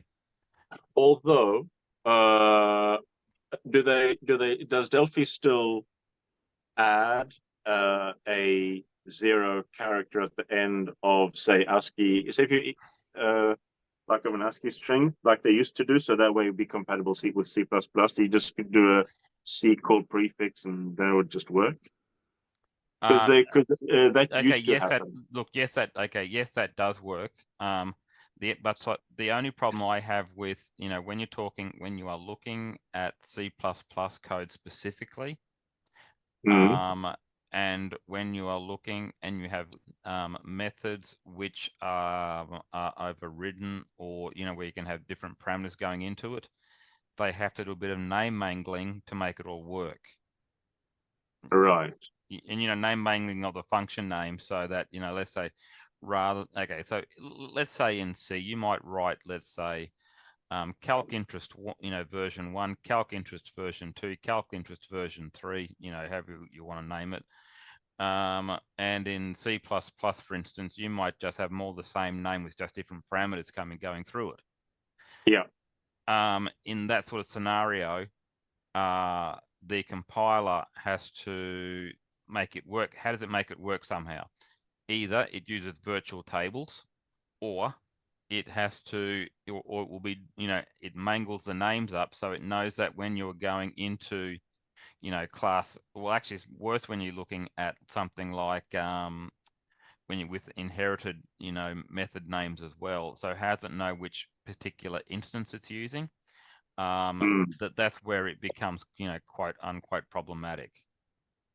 Right. Okay. That actually helps me quite a lot. All right. Thanks. And But, I, hey, look, I, if you want to talk I about get this the in more, gist of that. Yeah. if you want to talk about that in more detail, like I said, my email address is Tim Coates, TIMCOATES .solutions, SOLUTIONS @gmail.com, and I'd be more than happy to talk to you more about that. All right. Thanks. It's an option. You don't have to take it up, but I'm offering it. No, yeah. Thanks. Yeah, so timcoates.solutions@gmail.com. Yeah, it's up. It's in the chat a bit further up, but I've just given that verbally. So cool. I'm All going to right, go to thanks. bed now. I think it's a bit late for me. Yep, fair enough. I need to do the same. I haven't had a morning to. That's good meeting you all. All right. Thank you very much. Cheers. Thanks. Yeah, thanks very much, Tim. Thank you. Appreciate it. Thank you for coming. All right, I'm out of here as well. Yeah. See you 9:30. later. It's getting late. Yeah, Paul, if you want to do a face-to-face meeting next month or whenever, yeah, I'll attend wherever it is. All right. And you'll all want to watch Embarcadero in an hour and a half, I think, probably, to spend the night watching. I don't know where the link is. Whatever today's topics are. Okay, I'm out of here, guys. Paul, your host after I leave. See you later. Thanks, Guy. Well, I think we're probably all I'm gonna ready wrap to it up call anyway. it quits. Hey, just a thought on that meeting. If we do a face-to-face, if we're at a dome, yeah, we're going to need to order food, guys. We can't take up a room at dome and yeah, not have any money go their way. So just keep that in mind. We need to order some food or drinks or something. I'm sure the coffee will be coming in. Cakes. Yep. I'm kind of missing the old pizzas we had. They were good pizzas from Marco's. Are they still in business? Oh yeah. They've been around for 30 years. I was having them in the mid 80s. Right. Unfortunately, Tippy's Dollar Pizza 40 years. in Kelmscott hasn't survived. All right, I'm shooting through. See you guys. Thank you, everyone. Today we didn't hear from you, Les, very much.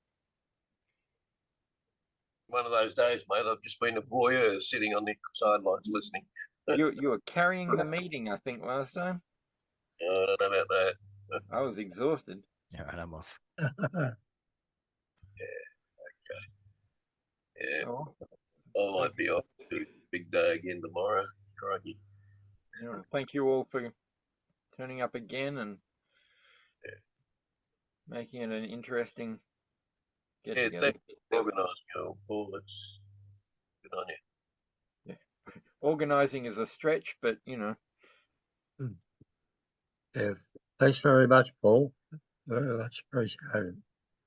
I mean, it'd just be me if you guys weren't here, so that'd be kind of dull. Thank you all. Have a good night, and Take care. we will we'll send out the other details and stuff from the chat and all the rest of it. Yeah. And all right, have a good night. Good night, all.